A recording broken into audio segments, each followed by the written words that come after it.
Chapter 1733. Oh! Hooray! We've won again! Among the Alliance soldiers, there were a small number of Draconians, and Death Knights from the Black Edge Knights. They welcomed the victory with the same ecstasy. Good news came from the Magic Communication Network. Oh! What did our kings do? The Undying have fallen again. Eagle Nest Mountain is safe again. Should we attack the trolls who are still alive? Holy Light Chapel is safe, damn it. I want to apply for funds to send 100 frogmen down to the lakes to see if there are any bones left. Duque could only smile bitterly and lie to the Undying's reports that it was Arthas' last burst of energy. He couldn't possibly say that their most worshipped Weather Lightbringer, the head of the 5 Silver Saints who represented the ultimate power of light, had changed his profession and become a Lich King, right? Standing behind Theon, Duque fully understood why Theon was the one who rushed to announce the complete destruction of Arthas and the Scourge army. Since the strongest paladin could sacrifice his soul for the peace and stability of the world, he, a not-so-strong paladin, could also lie for this purpose. Duque was already a demigod, a perfect existence that was completely deified by the entire Alliance. Whether Duque was willing or not, he was a model for mortals to ascend to godhood, a role model that the world worshipped. In terms of political propaganda, Duque was a perfect existence. Therefore, the lie that the Lich King was dead, and there was no more Scourge army, could not be blamed on Duque. If something happened in the future, and they really needed to use the Scourge army again, wouldn't it be a slap in the face if they suddenly said that Weather was the Lich King, and the current Lich King was on their side? Theon decisively took this possible blame. Overall, the Northern expedition was a great success. Great sacrifices were made, and an astronomical amount of food and ammunition were consumed. But the peace of Northrend undoubtedly brought the dawn of peace to the world. Duque let out a long sigh of relief. Historically, Azeroth could be said to be one pot after another, with no respite at all. This was because the other ancient gods had also decided to descend upon the world of Azeroth, after witnessing the destruction of Yogg-Saron. When Neltharion, the Wing of Death, recovered from his last battle with Azeroth, he would be bewitched by the ancient gods and summon the elemental army to launch a great purge of the world of Azeroth. When the Wings of Death broke out of the Earth elemental plane, where he was recovering from his injuries, the Deep Rock continent, a huge earthquake would cause a cataclysm that would tear the entire world apart. Yes, that was indeed the case in the original version. In this life, the Winged brothers were already dead. Darkwing's head hung from the 5th floor. The skin of the celestial wings thumped loudly. Speaking of which, Nysario's skull seemed to have been stolen? In any case, Duque really didn't think that the Wings of Death would have the same destructive power as before. After all, in the original history, the Wings of Death had never died. He was only injured and went into hiding. Then he gave Inzos and the other ancient gods a shot of adrenaline, which made him so fierce. Now the Wings of Death had been broken into 18 pieces. Not only was his soul ground down, but his dragon body was also destroyed by Maligos, who hated him at that time. If the Wings of Death had simply been resurrected as an undead dragon, Duque believed that he could let the Wings of Death overturn him with one hand. Of course, Duque was prepared for any eventuality. After all, in the Cataclysm, the final boss who came out to cause trouble was Nysario, but there were also a few other guys who were quite powerful. For example, Duque's old friends, the Flame Demon King Ragnaros, and the Wind Elemental Lord Alekir. I don't know why. I can feel the elements of the earth. It seems to be a little abnormal, Duque said to everyone. Jaina narrowed her eyes. Could it be that you extracted too much elements during the battle with Arthas? Nonsense. You dug a cup of snow on the edge of the Iceground Glacier and used it as ice cream. Wouldn't that cause the Iceground Fortress to collapse instantly? Duque rolled his eyes at Jaina. The huckster Duque simply made a decision on his own. I'm a little worried about the stability of the Eastern Kingdom. After all, the undead calamity may break out again. Let the Dalajan and half of the flying fleet go back first. Although Duque's order was a little rushed, the soldiers were eager to go home after the battle. After all, They had been in this godforsaken place where peeing in the wild for more than 30 seconds would freeze. Who wouldn't want to go back to that warm home? Eager to return home, not many people suspected that Duke was abusing his official position for personal gain or something. Most of them cheered as they carried out the order. Duque seemed to casually issue a strange order like, after returning to the Eastern Kingdom, at least 1/3 of the flying fleet must be on standby in the air. And intentionally or unintentionally, let the army avoid some specific areas. Then, Duque completely relaxed and enjoyed the journey of dividing the spoils. Weather became the third Lich King, and the treasures of the first and second generation naturally became the hero's spoils of war. One had to know that back then, Arthas had led the Scourge army to sweep through most of the Lordaeron continent. How rich were the spoils of war? Now, Arthas' spoils of war had also become the spoils of the Alliance's heroes. But now, it was more like returning the items to their rightful owners. Farron Rush Kuel Sala's protector was a crossbow that looked a little like a blue Karaji bugman. Originally, this crossbow was not that powerful, but after the Scourge craftsman adjusted it and added frost damage, this crossbow became the top crossbow. It was only slightly inferior to Queen Sheila's artifact Solidar. Saying it was slightly inferior was mainly because of its level. In reality, in Azeroth, an artifact was an artifact, and there was no such thing as being outdated. An extremely strengthened epic weapon might be stronger than the epic weapons that have been born before. But no matter how strong it was, it could not be stronger than the same type of artifact. This was the limit in reality. There were a total of 3 crossbows, and in the end, they were happily accepted by Lilith, Chandris, and Lor'themar. Heaven's Fall. Blade of Great Lie was a dagger, and the thick blade looked very much like a kitchen knife. In reality, the size of this dagger was not large. As they did not confiscate Illidan's pair of Azeroth's dual blades, this epic dagger was given to Vanessa after some discussion. Looking at the strange inscription on the dagger, Lies Hurt Flattery Ruin, Vanessa did not know why, but she rolled her eyes at Duque. The following division of the spoils was a little more formal. As the strongest bosses basically had artifacts, most of these epic equipment were given to whoever wanted it. Chapter 1734. There was a one-handed axe called Summon of Calamity, Lordaeron's Axe of the King. It was a decent axe. It was a pity that there was an ugly skull on the blade. The Alliance did not have many warriors and death knights. If it was in the past, it would have been used as a souvenir. This time, the Horde had sent someone over. Even though Varrock had joined the tribe as a private individual, Duke still gave him enough face. He was an extremely dedicated and loyal warrior, who had survived from the Battle of the Dark Portal to the return of the army. There were 2 axes, and they were both given to the father and son. Yes, little Seraphar had been saved. Even though Drano had to bear the humiliation of losing and being controlled, he returned to the Horde as a Death Knight. It could be predicted that Thrall, who had wanted him to be the next chief, would have no choice but to choose his successor from the other candidates. At least Varrock did not have to lose his son completely. After taking the Axe of the King, Varrock said that he had to quickly go back to Thrall to ask for forgiveness. He hoped that Thrall would forgive him for disobeying orders and fighting on his own. The father and son left. In fact, if it was not for the fact that the Axe of the King had given them so much power, Varrock would not even have the face to take it. Varrock took the axe and bowed deeply to Duque. Duke Marcus, this is not the first time we have met. But every time I fight alongside you, I can feel your wisdom, bravery, and generosity. You are a perfect leader. If possible, I hope to have more opportunities to fight alongside you in the future. I hope that the Horde and the Alliance will never go to war again. Varrock was sincere, but there was a tinge of bitterness under his sincerity, because as the supreme commander of the tribe, he had already sensed that something was amiss. He knew, and so did Duque. They just did not point it out. Duque smiled. I think that day will come.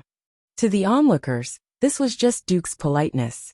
Only the 2 female evil demons hiding in the shadows raised the corners of their mouths. It was a silent sneer. Delano, who was at the side, still felt like he was dreaming. He who was bent on fighting the Lich King died under Frostmourne. Originally, He thought that his twisted heart would forever bear the fall. Unexpectedly, the hero team led by Duque had defeated Earthes. The person who had saved him from the swamp of despair was Grom, whom he had once admired. What was worse was that Grom was now a direct subordinate of Duque. The entanglement in his heart made Delano unable to accept this reality for a very long time after he regained his sanity and freedom. In the end, he also bowed to Duque. Duke Marcus, I never liked you. That doesn't mean I don't approve of you. This time, Delanos's dead face puffed up, and Varrock slapped him hard on the back. Delanos finally said, I thank you. Let's just say that I owe you 3 lives. I will definitely find a chance to return the favor. Don't worry. I'm already an undying. I won't become your servant like Grom. After saying that, Delanos actually turned around and left angrily. Sorry, he's actually. Varrock was embarrassed. Duque shook his head. It's okay, I understand. He's just honest and doesn't want to express his feelings. Varrock punched his chest with one hand. If the beastmen bowed, it was out of personal gratitude. Then punching the chest meant the greatest degree of approval for the other party.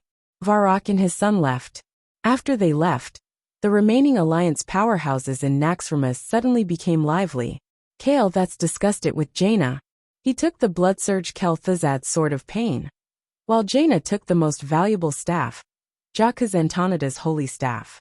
Without discussing the special meaning, the magic strength bonus brought by the 2 magic weapons was the same. The only difference was that the Sword of Pain provided more magic critical strike chance, while the Holy Staff gave higher endurance and spirit bonuses, as well as a higher spell speed. The former was more unconventional, while the latter was more stable. This choice also showed that the 2 of them had different paths. Kale, that's awkward identity as a former prince meant that if he wanted to continue to maintain a place in the throne conference, he had to have magic power that was no less than or second only to Duque. Jaina only needed to follow the prescribed order and become Duque's follower in the future. Of course, the most important thing was that the owner of the Holy Staff was the legacy of Jaina's previous magic teacher, Antonidas. In this life, if not for Duque's interference, Jaina might have followed the trajectory of history and become Antonida's disciple. Looking at the magic staff with 6 exquisite runes around the top, which looked like a trident, Jaina murmured, I don't know why, but I feel that it's very familiar. Perhaps it's fate. What could Duque say? He could only smile bitterly. Tyron picked a staff made from Nordrassil's stained twig. After purification, it became Nordrassil's holy twig. Although it was a staff, the main bonuses were agility, endurance, critical hit, and level acceleration. This time, no raptor druid joined the hero group, so Tyron did not hold back. When the top-tier epic double-edged sword Groflosa Silver Hand Knight's Holy Sword was also given to Mara for Dragon, a second-tier powerhouse who did not directly participate in the Lich King's crusade. Everyone knew that the main event was coming. Dozens of fragments emitting powerful energy waves were gathered in the middle of Naxxramas's Armory Hall. Almost every powerhouse above the epic level of the Alliance was allowed to come and watch. It was different from when they defeated Yogg-Saron. At that time, there was still the Lich King, and no one was in the mood to hold a grand celebration. This time, the ceremony was more solemn and grand. This was because Duque told them that these fragments could be combined to form a powerful divine artifact. Another top-tier divine artifact. Although this was not the first time the Alliance had obtained a divine artifact, but every time a new divine artifact was born, it would always attract the attention of all busybodies. The heroes who already had a divine artifact appeared calm. According to the tacit rules, it would not be their turn unless every member of the hero group had at least one divine artifact. At this time, the only ones who were excited were those who did not have a divine artifact. Duque pretended to inspect it, then announced, "This is a double-edged axe." A divine double-edged axe, who should I give it to? Chapter 1735. Two-handed axe. When everyone heard this, the eyes of the warriors, death knights, and paladins all lit up. Although being a main tank had its privileges, and the first divine weapon, the Balrog's hand, was given to Magni, which melee fighter did not want to beat someone up? After all, those who could become bosses were usually very large in size. There were very few people like Arthas, who had a normal body size, who would want to stare at a boss's smelly feet all day and carry out boring defensive actions. There was actually an unspoken rule. In principle, the leaders of each country would take the lead, and it had to be harmonious. It would be best if the leaders of each race could have a divine weapon. The most tactful one was Daneth Trollbane. Whether he was a king or a member of a hero group, he was too inexperienced. He raised his hand lightly. I still prefer to use a sword. This was a tactful rejection. There were not many warriors in the alliance, and the only one left was Muradin Bronzebeard. But his brother already had a Balrog's hammer, and Muradin was not the leader, so he was naturally happy to watch the show. As for the Death Knights, Darien had just joined the alliance, and was still the leader of a second-tier independent camp. He was not qualified. Basically, he was looking for someone from the Paladins. At this moment a funny scene happened. Me. Hoof Imriel raised her hand high, her bum bouncing. It felt like she was a primary school student answering a teacher's question. Merard, who was beside Hoof, facepalmed. He probably wanted to ask why he had such a weird boss. That's right, Imriel was definitely qualified. Among the 5 major races in the alliance, the humans had the most divine weapons, followed by the dwarves and elves. In theory, only the gnomes and Drenii were left. Master craftsman Jurban Mekatok. He was a technical geek, and he was not even a professional. In theory, Imriel was the most suitable. The problem was, when it came to the distribution of divine weapons, the rules were usually to give it to each other, and reluctantly accept it. At least it would look good. Now Hoof had volunteered to sign up. Merard did not know what the others thought of it, but he felt that the Drenii's reputation had been lost. Recently, as the leader of the Drenii, Imriel had matured a lot. This caused many people to unintentionally overlook the fact that she was actually not even 20 years old. She might be able to be more serious during the throne conference, but once it was not a formal occasion, she would easily jump out. Seeing the hooves jumping around, Duque laughed heartily. By the way, I've only seen you use a one-handed hammer. Are you sure you know how to use a two-handed axe? But since I can't be a holy paladin that specializes in healing, and can't be a defensive paladin, I think I can only be a retribution paladin. Hoof honestly expressed that her healing and defense were trash. Merard covered his eyes with his big hands. He couldn't look anymore. If she wasn't the leader of the Drenii people, everyone would probably ask, is this the reason why you applied for the divine double-handed axe? Duque smiled and looked around. Then, is there any other leader who feels that they need a divine double-handed axe? If so, please state your reasons. If more than one leader wanted the same divine artifact, they hoped that they could negotiate with each other to solve it. If we can't reach an agreement, we'll vote on the spot at the throne meeting. What he heard was, of course, no objections. Muradin was the first to speak. Imriel, now that you have the divine axe, you'll have to be very fierce in the future. Gavinraid winked. Wow. Then I'll have to attract the enemy's attention in the future. Magni also joked. Without any objections, Duque naturally followed the advice, and handed all the fragments to Imriel.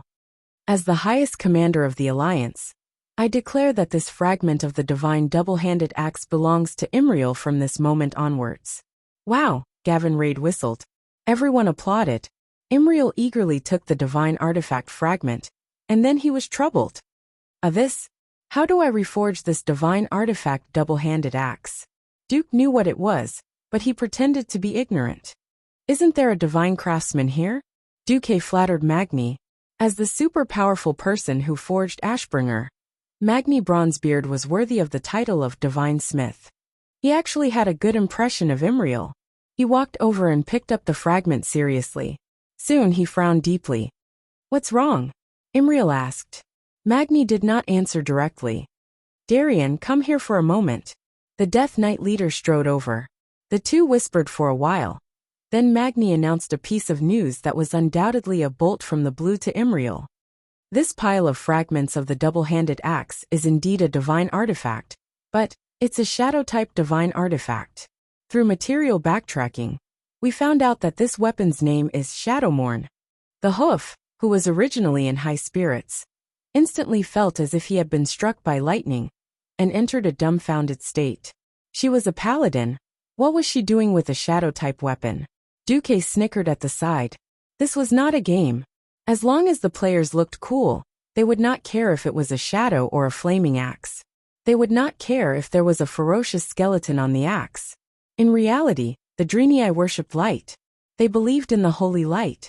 As the leader Imriel, who was such a dainty female holy knight, holding a bloody and ferocious two-handed great axe, and adorned with skeletons, anyone who saw it would think that Imriel had fallen into depravity. At this moment, Hoof had nothing to live for. At this moment, Hoof's entire life was gloomy. She was dumbfounded. She only felt that all the colors in her vision had turned gray. Is there still hope?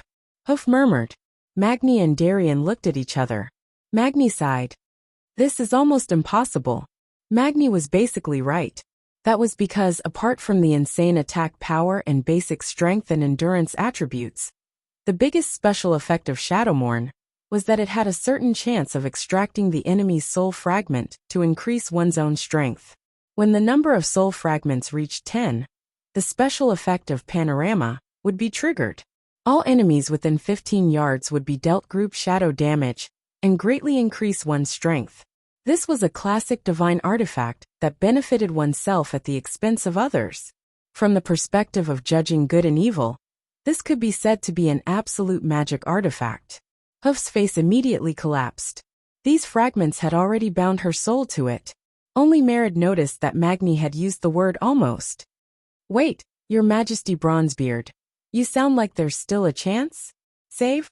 Of course there's a chance. Chapter 1736. Magni was a straightforward person by nature. Unless it concerned the Alliance, or the survival of the dwarves, he would not lie or hide his secrets. Before Shadowmourne is recast, theoretically, there is a chance to change the properties of this divine relic. After all, light and shadow are not completely opposed to each other. They can be converted. It's like when a Nara loses all his holy energy, he will become an evil Muru. Or a certain person who suffered from a shadow curse that should have killed him 10,000 times in the past, but still managed to survive. Those who were familiar with him knew what he meant. Merid noticed that a few Alliance leaders had a look of understanding on their faces. Magni put down the fragment of Shadowmourne and said solemnly, recasting a divine relic is no longer a task for the Alliance. So this is considered a private task. I won't charge a single cent less, but I definitely won't charge more than what I should charge. Of course, Imriel, you must find that guy first and help you convert the fragment. Missions involving divine relic always seem to be full of twists and turns. Rarely was it as smooth as Solidar. Although Imriel was mentally prepared, she had to admit that she had underestimated the difficulty of obtaining this divine relic. Just like that, the gathering that was supposed to witness the creation of the divine relic ended in a slightly strange atmosphere. At night, Duque stayed in Naxxramas to rest. As expected, Duque waited for Imriel's visit. When Vanessa brought Imriel into Duque's study and left, Imriel said, I heard from Sister Jaina that you might be able to convert the fragment of Shadowmourne? Duque smiled. It was no secret among the old leaders of the Alliance that he was a shadow priest. If it was purifying the fragments of the divine relic, Tyrion and the others could do it too. But when it came to converting, only he could do it. Not maybe, but definitely. However, it was a rare opportunity to extort money. If Duque did not take advantage of it, he would not be able to face himself. Duque raised his hand, and a golden pool of high-purity holy water appeared beside him. He raised his hand again, and another pool full of shadow energy appeared. He put his hands together, and a modified Tai Chi diagram appeared. Yin-Yang Fish. This great Tao, where light and shadow blended together in harmony and unity, would make one feel that it was high-end and grand just by looking at it. Imriel was in awe. At this moment, she had completely forgotten about Merid's warning that Duque might have deliberately tempted her to take the divine artifact axe. Can you really do it? Yes, but it will take a lot of effort. I will have to overdraft a lot of divinity. Duque deliberately raised the price. Can I really afford it? Imriel foolishly took the bait. For a moment, Duque really felt a sense of guilt, as if he was instilling the Ito 48 punch into a lowly who believed in Santa Claus. But when he thought of his own little wish, Duque suddenly felt confident. No, the Alliance needed Drenii. Although I am a demigod, I am also the commander of the Alliance. I'm more than happy to increase the Alliance's strength. But I have a small request. Duque tried his best to calm his voice so that he did not seem so strange. Request? Imriel gulped. Behind her, the little tail wriggled uneasily. Yes, it's really just a small request. Duque deliberated for a moment. Actually, I don't know why, but I've always been interested in your tail. Imriel's face instantly turned red. The tail is a special existence to the Drenii. It has a very, very special meaning. Can I say it? I don't want to say it. Then, I want to touch your tail, can I? Touch it until I'm satisfied. Duque's request made Imriel want to vomit blood on the spot. Difficult. This was really difficult. Her tail was very sensitive.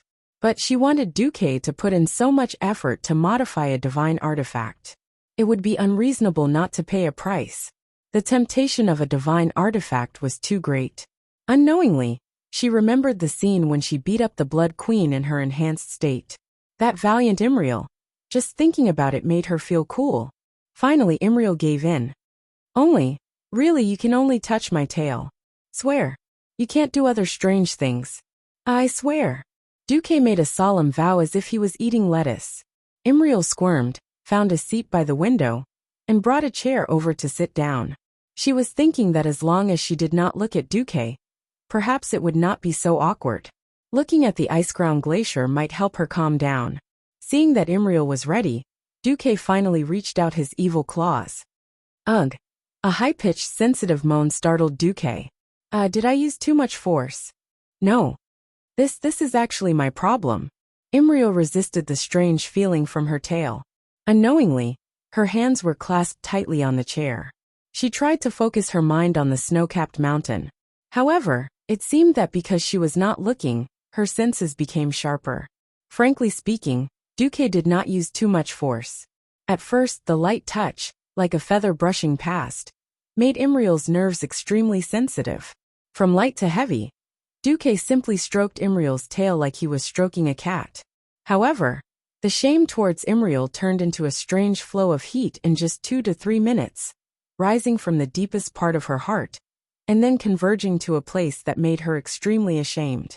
Suddenly, the hoof realized that the seemingly unchanging iceberg in the distance had overlapped with her situation. Spring had come. The ice and snow melted.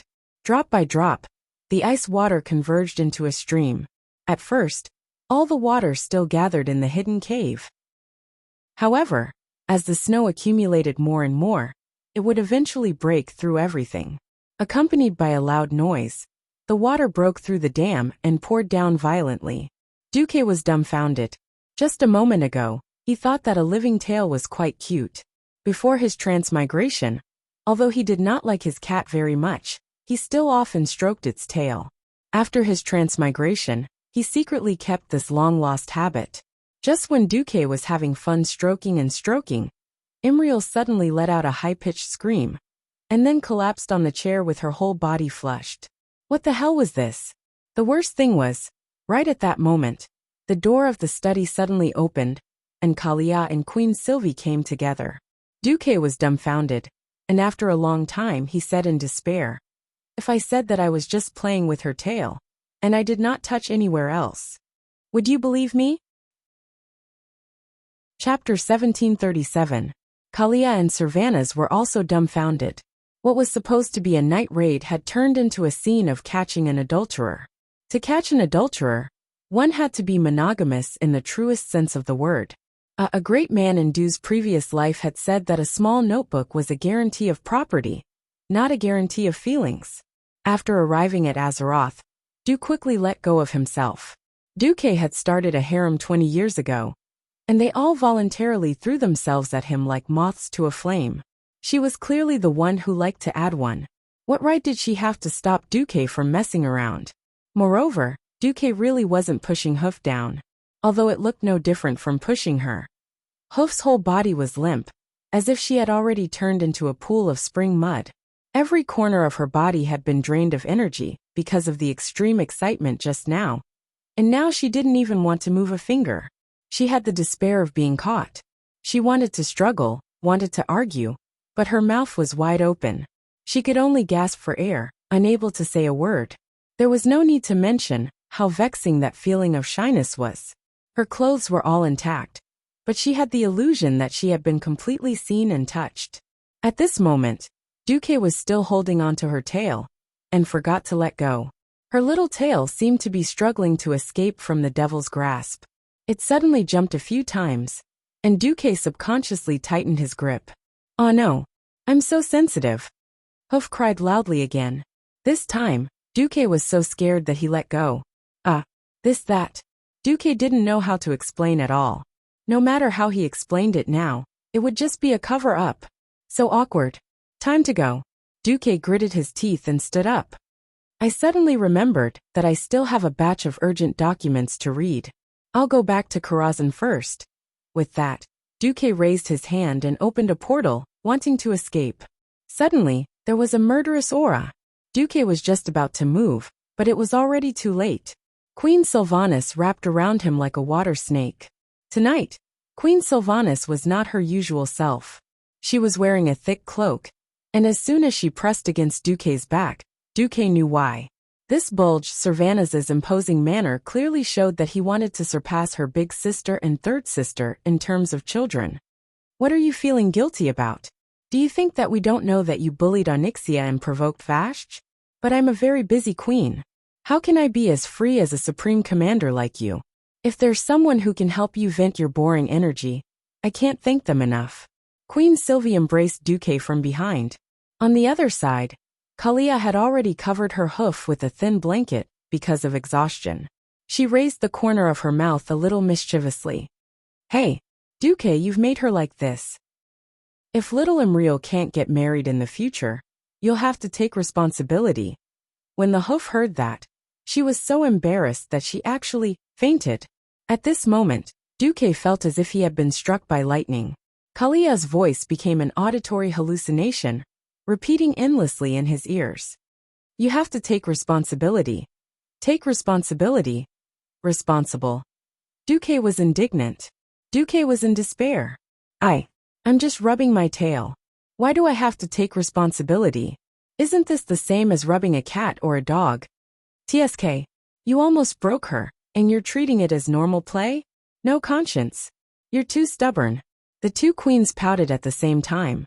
All right, Duque, I'm not going to care about your trivial matters. Let's solve our problems today. Queen Sylvie and Kalia, one in black and the other in white, wore thick cloaks. Duque's throat made a gurgling sound as he swallowed hard. He did not know when, but he was forced from the study to the bedroom by the two women. When Duque collapsed, he soon found out that the two queens had actually used vacuum packaging tonight. What the heck? Black stockings, white stockings, garter stockings, long legs, spring. Jill can forget about having a day off tonight. When Duque reacted, he heard the sound of flowing water in the fortress room that was suspended above the ice-crowned glacier. He saw the dazzling turbulent waves. They seemed to have forgotten something. That night, Duque had a dream for the first time in a long time. He dreamt that he was riding a beautiful blue female twin-horned beast, galloping forward. The twin-horned beast was so bumpy that he subconsciously held one of the horns of the twin-horned beast tightly, and then grabbed the tail of the unicorn to prevent himself from falling. Riding the horse and galloping, he was happy. If life was like this, he could die without regrets. When he woke up the next day, their eyes met. Ah! An exaggerated scream came from Duque's room. Duque's face turned pale. Oh my God! What did I do? Wait! I need some time alone. One of her hooves was so shy that she wanted to die. She directly covered her head with the blanket, and put on a funny posture of an ostrich burying its head in the sand. Her little tail wagged. It was unknown whether she was smug or shy, or both. Duque, evil thoughts grew in him. Anyway, he was going to be the scapegoat. In for a penny, in for a pound. He directly told the hooves what a backstab was. The divine sword was unsheathed. $9.99 phantom stab combo.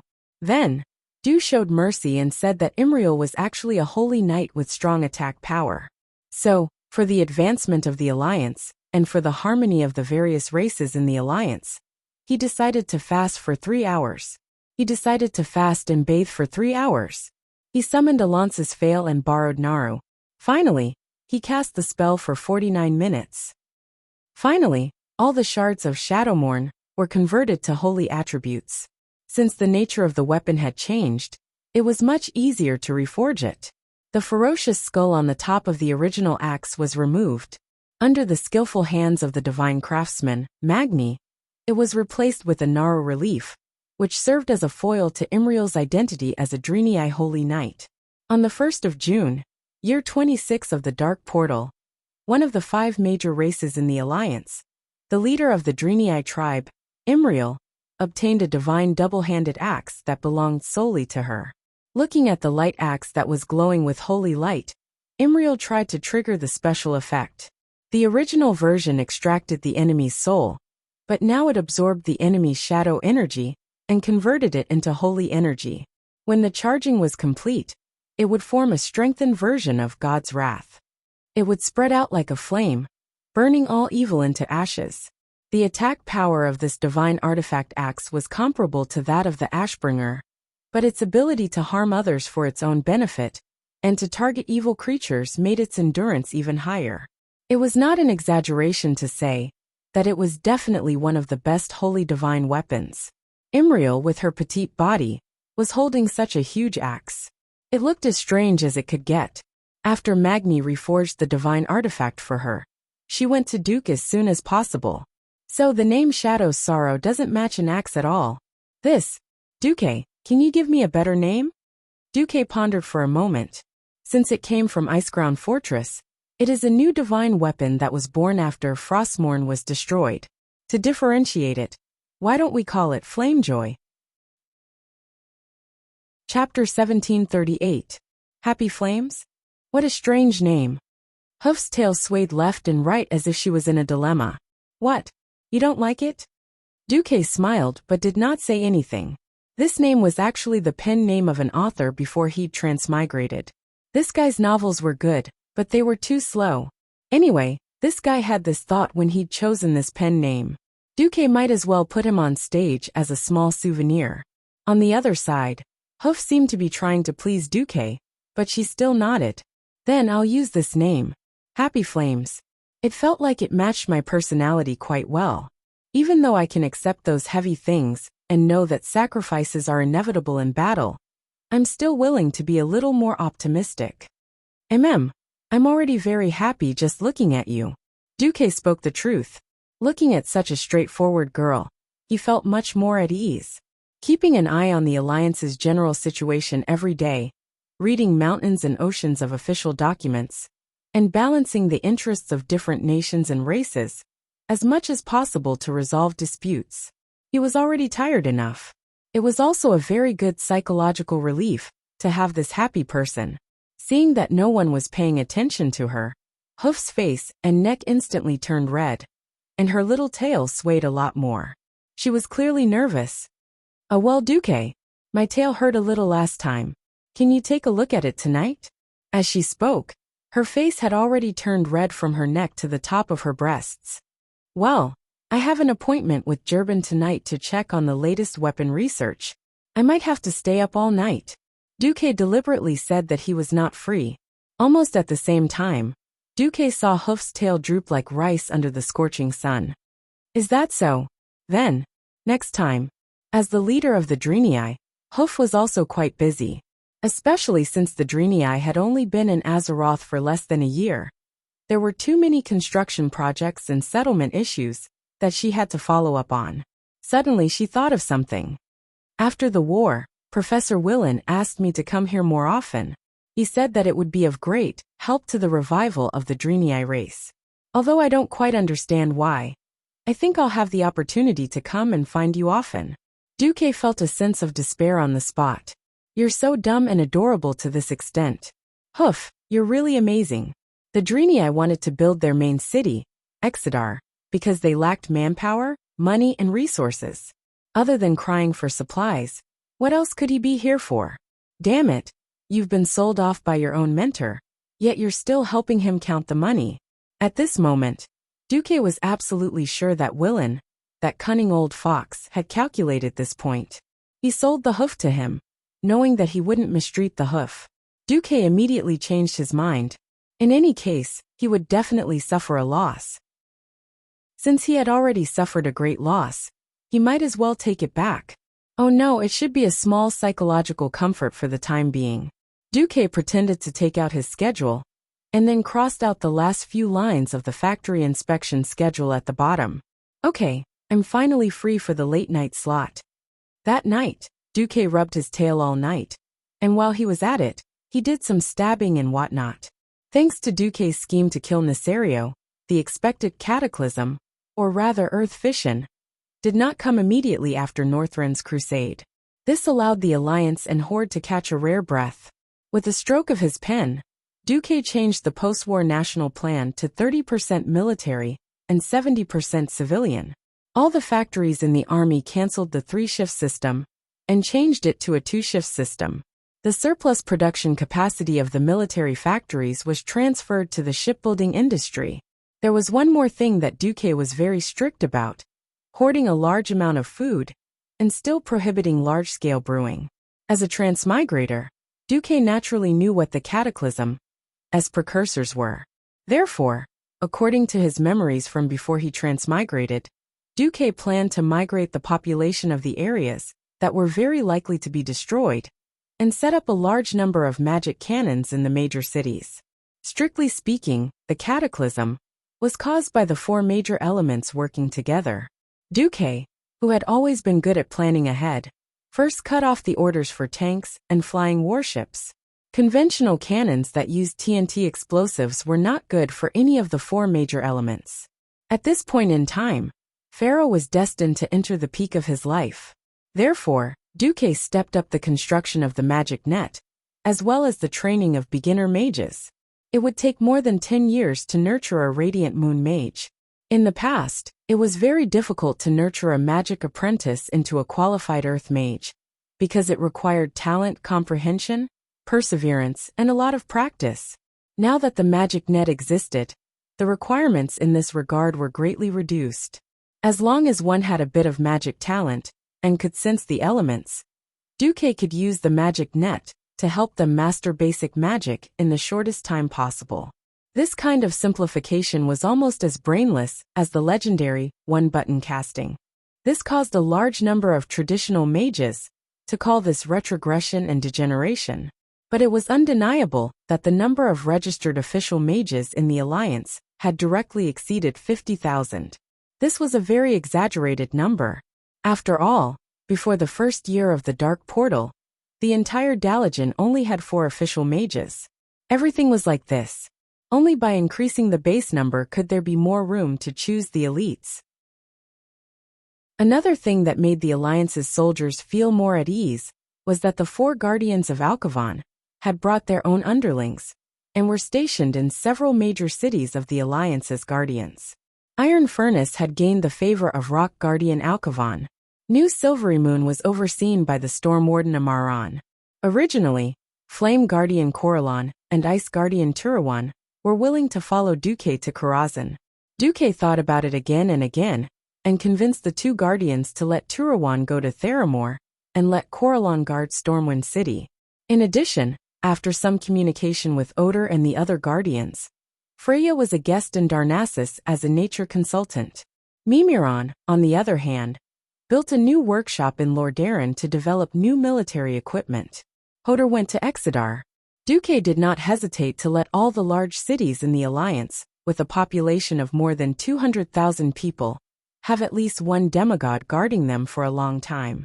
It could be said that in this rare period of free time, although Duque had adjusted the Alliance's economy to be mainly civilian, in reality, this was another kind of arm to the teeth. Interestingly, Duque waited for a long time, but the cataclysm did not come. Instead, the birth of his 2 children finally came. Yes, Aurelia and Sasha pestered Duque, asking Duque to input magical energy. Duque could not stand it and shamefully gave in. Chapter 1739. The Dark Portal, 30th of September, Stormwind City, Duke Marcus Mansion. This test. I didn't make it through after all. Grieving, Duque gently took off the last piece of clothing on someone else's wife with his hands trembling with despair. That bright and clean body, that pink and tender skin, just like that. Duque, have you changed your diaper? Aurelia's shout came from next door. I've changed it. Now. Duque responded in despair, then looked at his 3-month-old daughter, Enilis Marcus, who would giggle at him. Duque had lived 2 lives, but he had never felt the loss of his moral integrity as he did now. He raised his head, his face 45 degrees to the sky, and a drop of true crocodile tear finally fell from the corner of his eye. With the most touching magnetic voice, he called out to his compatriots on earth far away. Alas, young people, don't think that there will always be a free lunch. If you get on the bus and don't jump out of it for a moment, then you'll have to pay for it. This was definitely Duque's most profound experience. Since his transmigration, Duque had always felt that Azeroth had been good to him. Although he died at the beginning, he could be resurrected. Then he sent girls, system elves, and Duque ascended to godhood. It stood to reason that Duque should not be dissatisfied. After so much time had passed, Duque felt that he seemed to have been tricked.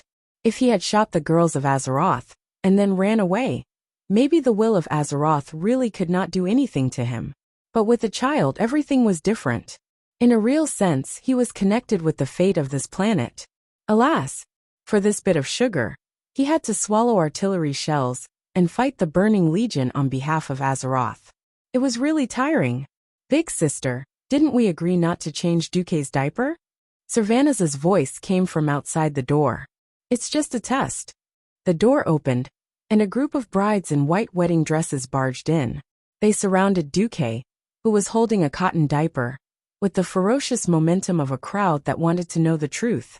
That's right. In the end, Duque was unable to dodge this attack. Although Duque knew that this day would come sooner or later, he still sighed when it really came. Sometimes, Duque even maliciously speculated that if Nesario did not die, and directly let the cataclysm take advantage of the wrath of the Lich King to attack him, would he have the chance to continue to escape from reality and avoid the forced marriage? If the villains didn't cause trouble, Duque would have no excuse. Most importantly, Duque accidentally killed someone, as if they were stimulated by Arthas's complete fall. Whether it was Kalia or Servanaz, after that day, they often came together to find Duque. Duque often couldn't control himself, and ended up losing his life. It seemed like it happened at the same time. Now that Kalia was more than 4 months pregnant, it was almost to the point where he couldn't hide it anymore. In fact, after knowing that Kalia was pregnant, and insisted on giving birth, Duque knew that he couldn't avoid this attack. Although Aurelia and Winrisa were the leaders of the Silver Dawn, and didn't have that much influence, Kalia and Servanaz were queens, and the queens of a large country at that.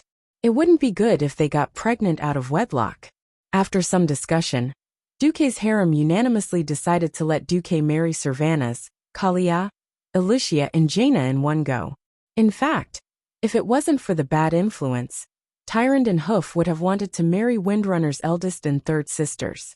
Aurelia and Winrisa didn't want to marry Duque with Servanaz to avoid affecting the royal power of the Sin-Dorii kingdom. Tyrande was the high priestess of the Night Elves and a saintess.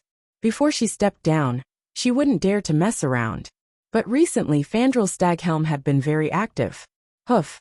To be honest, most of the humans in the Alliance had started to accept the Draenei who looked like Eridar. But they weren't ready to accept such a large-scale interracial marriage. In comparison, the Blood Elves, who had skin color similar to humans, were more acceptable. So Hoof had to suffer. Marrying 4 women at once with the status of a co-wife, and 4 freaking queens at that, was definitely a huge blow to the monogamous tradition of Azeroth. Even an honest person like Theon said that this was a bit too shocking for the people of Azeroth. Fortunately, Duque had a way to deal with it. Hire a paid army to create hype. Although Duke Marcus dated 4 queens as a mortal, he's already a demigod. As an immortal in the world of Azeroth, how can he be compared to a mortal? His Majesty Menethil, Barov, and Proudmoore are also women who have been granted eternal life. We shouldn't use the rules of the mortal world to restrict them. Gods belong to the gods, mortals belong to mortals. After some fooling, the commotion within the alliance finally subsided. Originally, Duque had promised that the Burning Legion would arrive in about 10 years. After the final battle with the Burning Legion, if Azeroth won, he would step down from his position as the commander of the alliance. His wives would also step down to prevent the formation of an eternal kingdom. The other countries in the alliance didn't have much of an opinion. If you can remain as wise as you are now, it doesn't matter if you continue to lead the alliance. After all, the dwarves aren't a short-lived race, Magni said. The dwarf has the same opinion. Great craftsman Gerben nodded. As long as your eternal life doesn't bring about corruption. Varian curled his lips. As long as the alliance doesn't become an empire, the various countries and races can still decide if they want to leave or not. That's fine. Daneth Trollbane was very straightforward. Since no one had any objections, and ignoring Duque's weak voice that the Burning Legion couldn't be extinguished, Duque's harem happily decided that the 4 queens would marry Duque. It was tomorrow, the 1st of October. Come, let's see who's prettier in our wedding dresses. Queen Sylvia pulled Duque's hand and dragged her over. The third sister, Sasha, took over the job of wrapping diapers. It had to be said that all 4 queens were extremely beautiful. The biggest selling point of Queen Sylvia's wedding dress was her long legs.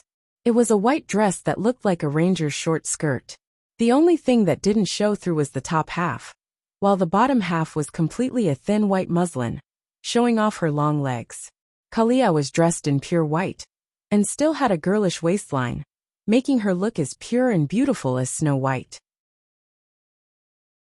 Chapter 1740. The biggest feature of Alicia's wedding gown was its various hollowness and gold trimming. It fully displayed the Barov family's wealth. As for Jaina, her low-cut wedding dress accentuated her voluptuous figure, second only to Aurelia's. Duque, who's the prettiest among us? If it had been one of them, it would have been devastating. However, when the 4 queens who were about to become brides asked at the same time, Duque was in a bind.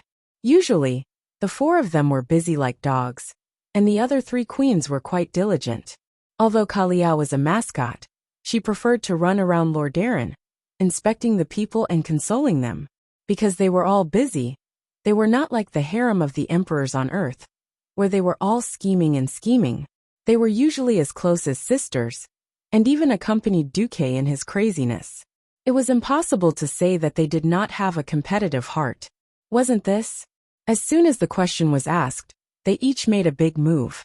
Queen Sylvanas, who had always been domineering, seemed to have finally let go of the hatred in her heart after Arthas's demise. Although she was pregnant now, the crystallization of love between demigods was not that easy to settle. Just the fusion of divinity and the injection of powerful magic would consume a lot of time and energy.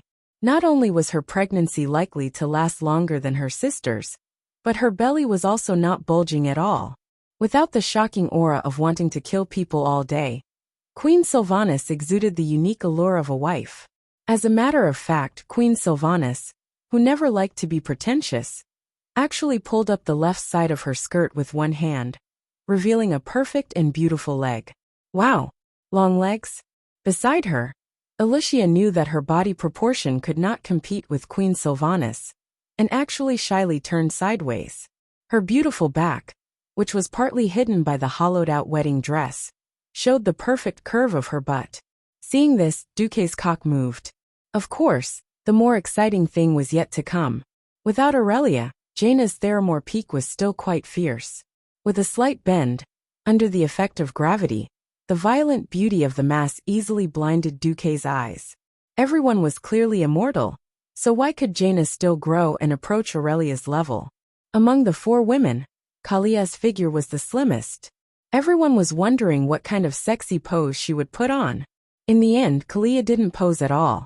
She just held a bunch of pure white lilies, slightly tilted her head, and revealed a pure and beautiful smile. Oh my God! No matter how many years had passed, Duque would never get tired of looking at that pure beauty that seemed to have solidified for eternity. Alright, here comes the problem. What if *King 4 choices? How do you expect Duque to choose? All of you are the prettiest in my heart. Duque decisively chose to muddle through. No, you have to choose one. If you don't choose today, don't even think about leaving. Choose. Duque, no matter who you choose, we won't blame you. The four girls attacked Duque from all sides. If Dumuk was still a hot-headed teenager, he might have chosen it on impulse. But in the queen's harem, whoever chose her would be a fool. Do you believe that the alliance will break apart? Since they were starting a harem, they would either have one big and all small, or they would all be big. Aurelia wasn't here to hold the fort. If Duque still dared to give them a high ground, he would be courting death. He couldn't choose. He definitely couldn't choose. Even if he had to endure the 10 great tortures of the Qing dynasty, he couldn't choose. Even though he was surrounded by the White Mount Hyjal, and even though the beautiful faces were as beautiful as flowers, Duque felt like he was living in hell. Just as Duque was about to vent his anger and shout, "If you keep messing around, I won't marry anyone." Suddenly, a tremor came from the heavens and the earth. Rumble. This wasn't an adjective. It was a real earthquake. Rumble. Another sound rang out. This time, all the women reacted.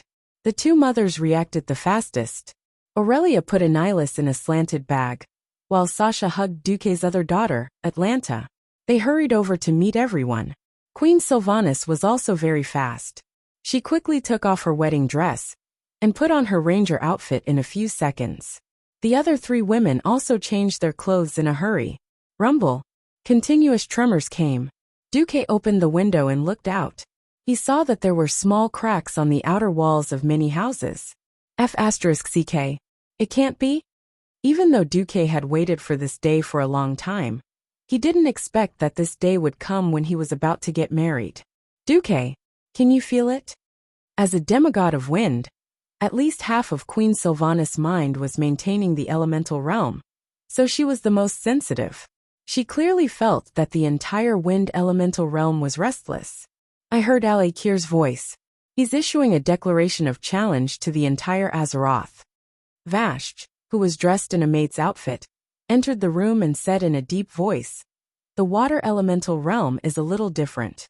As a demigod directly under Azeroth, Vashj, who was in charge of Lordamir Lake, was also well aware of the unusual movements in the water elemental realm. Originally, the black dragons were all of the earth attribute. Unfortunately, Onyxia was a different species. She played with fire. She also came, but she smiled bitterly and shook her head. "I can't feel anything." Instead, Duque could feel that his old friend, who couldn't hold back his temper in the land of fire, let out a deafening roar in that world of fire. "Duque Marcus, that was a declaration of war." Duque tilted his head slightly. Wind Elemental Lord Al-Akir and Fire Elemental Lord Ragnaros were expected opponents, who would come to cause trouble sooner or later. Duque had a doubt. Who gave them the courage to cause trouble when Nisario's grave was already 3 feet high? However, he still had to do what he had to do. In the Holy Light Cathedral of Stormwind City, in a very secret basement, an old man in a white robe led a group of black-robed believers to carry out some kind of evil ritual that was the complete opposite of the holy light. The old man raised his hands high and shouted in a passionate voice, "It's here! The long-awaited trial of Twilight is here. Azeroth will return to the rule of the great ancient god. All the creation of the usurper will be destroyed. Only the truly devout can live on after the day of judgment. Only the faceless, the Twilight Dragon, the Eternal Dragon, the elemental creatures, these selected creatures, as well as the most devout Twilight believers, can share the glory of the ancient gods in this new world shrouded in shadows." When the fanatical atmosphere was about to sweep the entire basement, suddenly, 2 sharp daggers silently stabbed into the back of the old man in a white robe. Chapter 1741. Time seemed to have frozen. At that moment, All the black-robed believers were stunned. The two robust figures that jumped out from the seemingly empty air were definitely not mediocre fighters. That was because ordinary bandits would not be able to get close to the white-robed elder. The elder was wearing the robe of the Archbishop of the Holy Light. However, the moment the two incomparably sharp daggers pierced his body, the energy that erupted from the old man's body, like a raging sea, was actually of the shadow attribute. Twilight Shockwave. This was the signature move of the High Priest of the Twilight Church. Even though the two bandits had activated Shadow Cloak and temporarily hid in the shadow plane to avoid this attack, the powerful energy shock still injured them slightly. No one would have thought that the heavily injured elder would be able to switch between the shadow and holy forms like Duke and cast a greater healing spell in the blink of an eye. It was a pity that his healing magic was interrupted by the third thief who got close to him. The elder's hood was unknowingly shaken off by this kick, revealing a face that was enough to shock countless people. "It's really you, Benedictus." As the situation entered a stalemate, the three bandits stopped attacking and pulled down their hoods. They were the Van Cleef father and daughter, as well as the blood elf bandit Valera, who almost never left Varian's side. At the same time, the walls of the entire basement shone brightly. Dozens of teleportation portals opened at the same time, and an entire team of holy knights rushed out from them. Not only were these holy knights powerful professionals who were on the verge of reaching the hero level, but they were also led by the 5 silver saints, Tyrion, Gavin Rad, Riadaline, Ireel and Merritt. Almost all the most powerful clergymen in the entire alliance were here. Tyrion's face was filled with the deepest sorrow. "Why is it you, Benedictus? We used to." Perhaps Benedictus did not give the leaders of the alliance a strong sense of presence. He was undoubtedly one of the oldest members of the alliance's hero squad. As the disciple of the former Archbishop of the Holy Light Alonso's Fail, Benedictus was actually quite famous. It was just that he didn't become a paladin like Uther and the other so-called priests who could fight and tank, so he wasn't as famous. Once upon a time, as a devout priest, Benedictus had lived up to his beliefs. In this life, during the darkest times of the Stormwind, during the first and second battle of the Dark Portal, he had pacified the wandering citizens and calmed the panic in their hearts. It could be said that Duque and Anduin were able to quickly assemble a battle-ready army thanks to Benedictus. The people praised him as the incarnation of holy light, and he was the faith of countless people. Together with Duque, Anduin and Turallion, he held up the sky of hope for the people of Stormwind at that time. After the end of World War II, Archbishop Fail passed away, Duque and Karazhan went missing, and King Langren was assassinated. With his devout faith, he continued to give hope and courage to countless people of Stormwind, and watched over Varian's growth. After Varian grew up, he relied on Benedictus as one of his most trusted advisors and life mentors. He would seek Benedictus' advice on many important matters. At the same time, although Benedictus' reputation among the people grew, he gradually kept a low profile and began to participate less and less in the political affairs of Stormwind.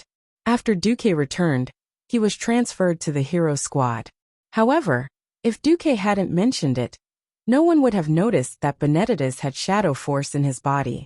This elder, who had risen to the position of Archbishop of Stormwind with his seniority, had always claimed that he was only a pure priest of the Holy Church. Duque's seemingly unintentional teasing, "Oh, Benedictus, you've also practiced shadow force," attracted the attention of MI7 in Stormwind. Recently, there had been a dark force in Stormwind that was promoting the end of the world, and its leader was a powerful Twilight priest. When the leader of MI7, Matthias Shore, asked Duque about it, Duque sold Benedictus out. Hence, the scene of a group of kidney knights surrounding the Twilight believers. The crowd parted, and Varian, who was holding the divine double-edged blade, arrived at the scene of confrontation with Brawl Bearskin. Varian ignored the shivering believers and looked directly at Benedictus, who was seriously injured on the altar. "Tell me, Benedictus, when did you fall?" Benedictus' face turned pale. He knew that he might not be able to escape this time. If it were Varian and the other two, they might be able to break out of the encirclement by sacrificing some believers. Since the Van Cleef father and daughter were here, it meant that the operation had been approved by Duque. Moreover, apart from Duque, there was no one else who could mobilize such a powerful lineup of kidney knights. He turned his head and looked at the dark dome of the basement. There were several elemental auras in that direction that were so strong that anyone with a little elemental sensitivity could sense them. Benedictus did not answer the question. Duke Marcus, you're really good at scheming. You knew it from the start, and yet you let me work for nothing for so many years? The Archbishop of Twilight Light was right. Duque was just that shameless. Who asked the Alliance Hero Squad to have a hard time finding a priest back then? Now that Kalia and Sally Whitemane had grown up. And there was also Fail, the elemental emissary. Benedictus dared to jump out. And so did Duque. Of course, with Benedictus's level, there was no need for Duque or those demigods to do anything. In the basement, Varian was furious. Answer me. Answer? Why should I answer? Doesn't Duke Marcus still know how to use shadow energy? Benedictus's old and kind face revealed a sinister and cunning look that did not match his temperament. Don't confuse them. We all know that Duque has fallen into Archimonde's trap, and that's why he has no choice but to use shadow energy. Theon the Honest was furious. Surging waves of holy light spread from under his feet, and several Twilight Light believers were bathed in flames. They screamed and fell to the ground. For the ancient gods. Benedictus suddenly raised his hands, and all the Twilight Light believers began a desperate, suicidal charge towards Varian and the others. There was no suspense in this battle. Apart from Benedictus, there were only two people present who could fight. One was the elemental creature Aquilian, and the other was the blood elf bounty hunter Ashila Lemmingstar. If they were left alone, they might cause a lot of damage. But in this situation where the big shots of the Alliance had teamed up, their resistance would only cause a small ripple before they were completely drowned by the holy light. Chapter 1742. Throughout the history of the Alliance and the Horde in Azeroth, many major losses were caused by traitors. As the saying went, the strongest fortress was often the easiest to break through from within. The original version of the Gate of Heaven's Wrath was like this, and the Twilight Hammer in the Cataclysm was also like this. With Dumuk, a transmigrator, traitors were like ants in a cage. If they dared to jump around, they would be drowned in a pig's cage at any time. Considering that Benedictus was one of the most popular bishops of the Holy Light after Alonso's fail, William couldn't bear to reveal all of his secrets to the public. An hour later, Stormwind officially announced that Archbishop Benedictus had been ambushed during the battle with the ancient god Yogg-Saron. After his mind was eroded, he joined the Twilight Hammer, a subordinate organization of the ancient god.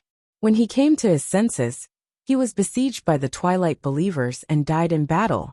When people learned that even guardians like Torim and Freya had been brainwashed in that battle, they suddenly felt that Benedictus's fall could be accepted. People felt sad and regretful, and thousands of people even spontaneously organized to pray for Benedictus's death. This was also a way to protect the reputation of Stormwind, the Church of Holy Light, and even Benedictus himself. The Northern Expedition Coalition Army had already given the song Bleak to the evil Yogg-Saron, so naturally, there was a silly dragon who took the blame. Regardless of whether the Twilight believers believed it or not, the Alliance believed it. Even Duque was surprised by this outcome.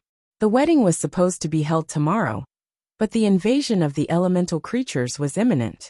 This wedding was destined to be cancelled. Goddamn Elemental Lord. You're Alec here, right? Let's settle our old and new grudges. Queen Sylvanas was the most emotional. She had finally let go of her hatred and was ready to settle down as a wife. But Queen Sylvanas lost her temper, and no one could stop her. Son. Yeah, she had temporarily sealed her god. Be good, baby. When your mom overturns Al-Akir, I'll give him to you after I purify his elements. Servana's words made Duque pray for Al-Akir in his heart. If Queen Syriana really gave birth to a child after defeating Al-Akir and obtaining the complete share of the wind element, the child would probably be the strongest windrunner in history.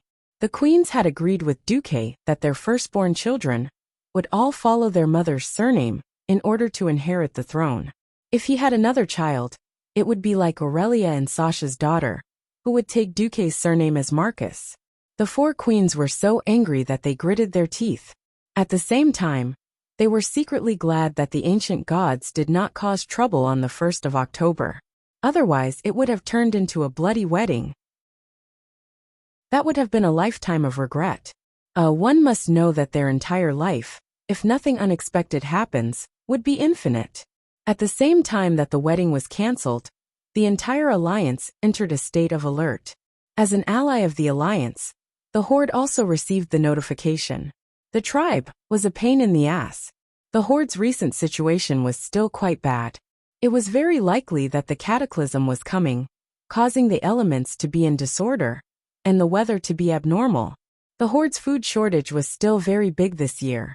In the Battle of Northrend at the beginning of the year, the Horde lost 200,000 young adults, which to some extent alleviated the pressure of food shortage.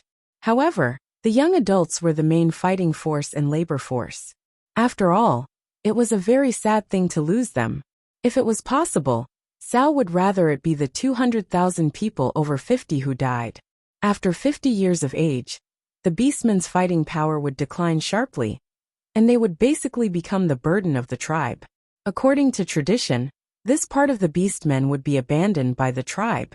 Perhaps they would fight day after day on the front lines of hunting dangerous creatures to prove themselves, or perhaps they would die silently in the process. However, after the influx of ideas from the Alliance, the tribe gradually changed. The old people, or the Beastmen who were about to step into the age of the elderly, started to question why the Alliance could provide for the elderly, but not the Horde. The Alliance had a perfect retirement system. The retired veterans would first receive a retirement compensation that was enough for them to build a small house with a garden in their hometown. In addition, they could also enjoy a generous monthly allowance for up to 36 months. Then, the government of the place where the veterans were registered had the obligation to provide re-employment training, from simple town patrols to training in all kinds of professional skills. As long as they were willing, the local factories had to give priority to hiring retired veterans as workers. If they wanted to do business, they could also get a warehouse for train carriages at a discounted price, or buy old warships or transport ships that the Alliance had retired at the lowest price. Many veterans did not lack courage. It was these veterans who drove old warships and transport ships to support the campaign against the Lich King. During the war, retired veterans contributed in this way. Once they entered peaceful times, they would also enjoy the most preferential tax rates and various tax rebates. Duque had used a policy that surpassed the times and was closely integrated with the war to revitalize the entire alliance. People always sought benefits. Seeing this, the old Beastmen also asked Sal to implement a similar policy.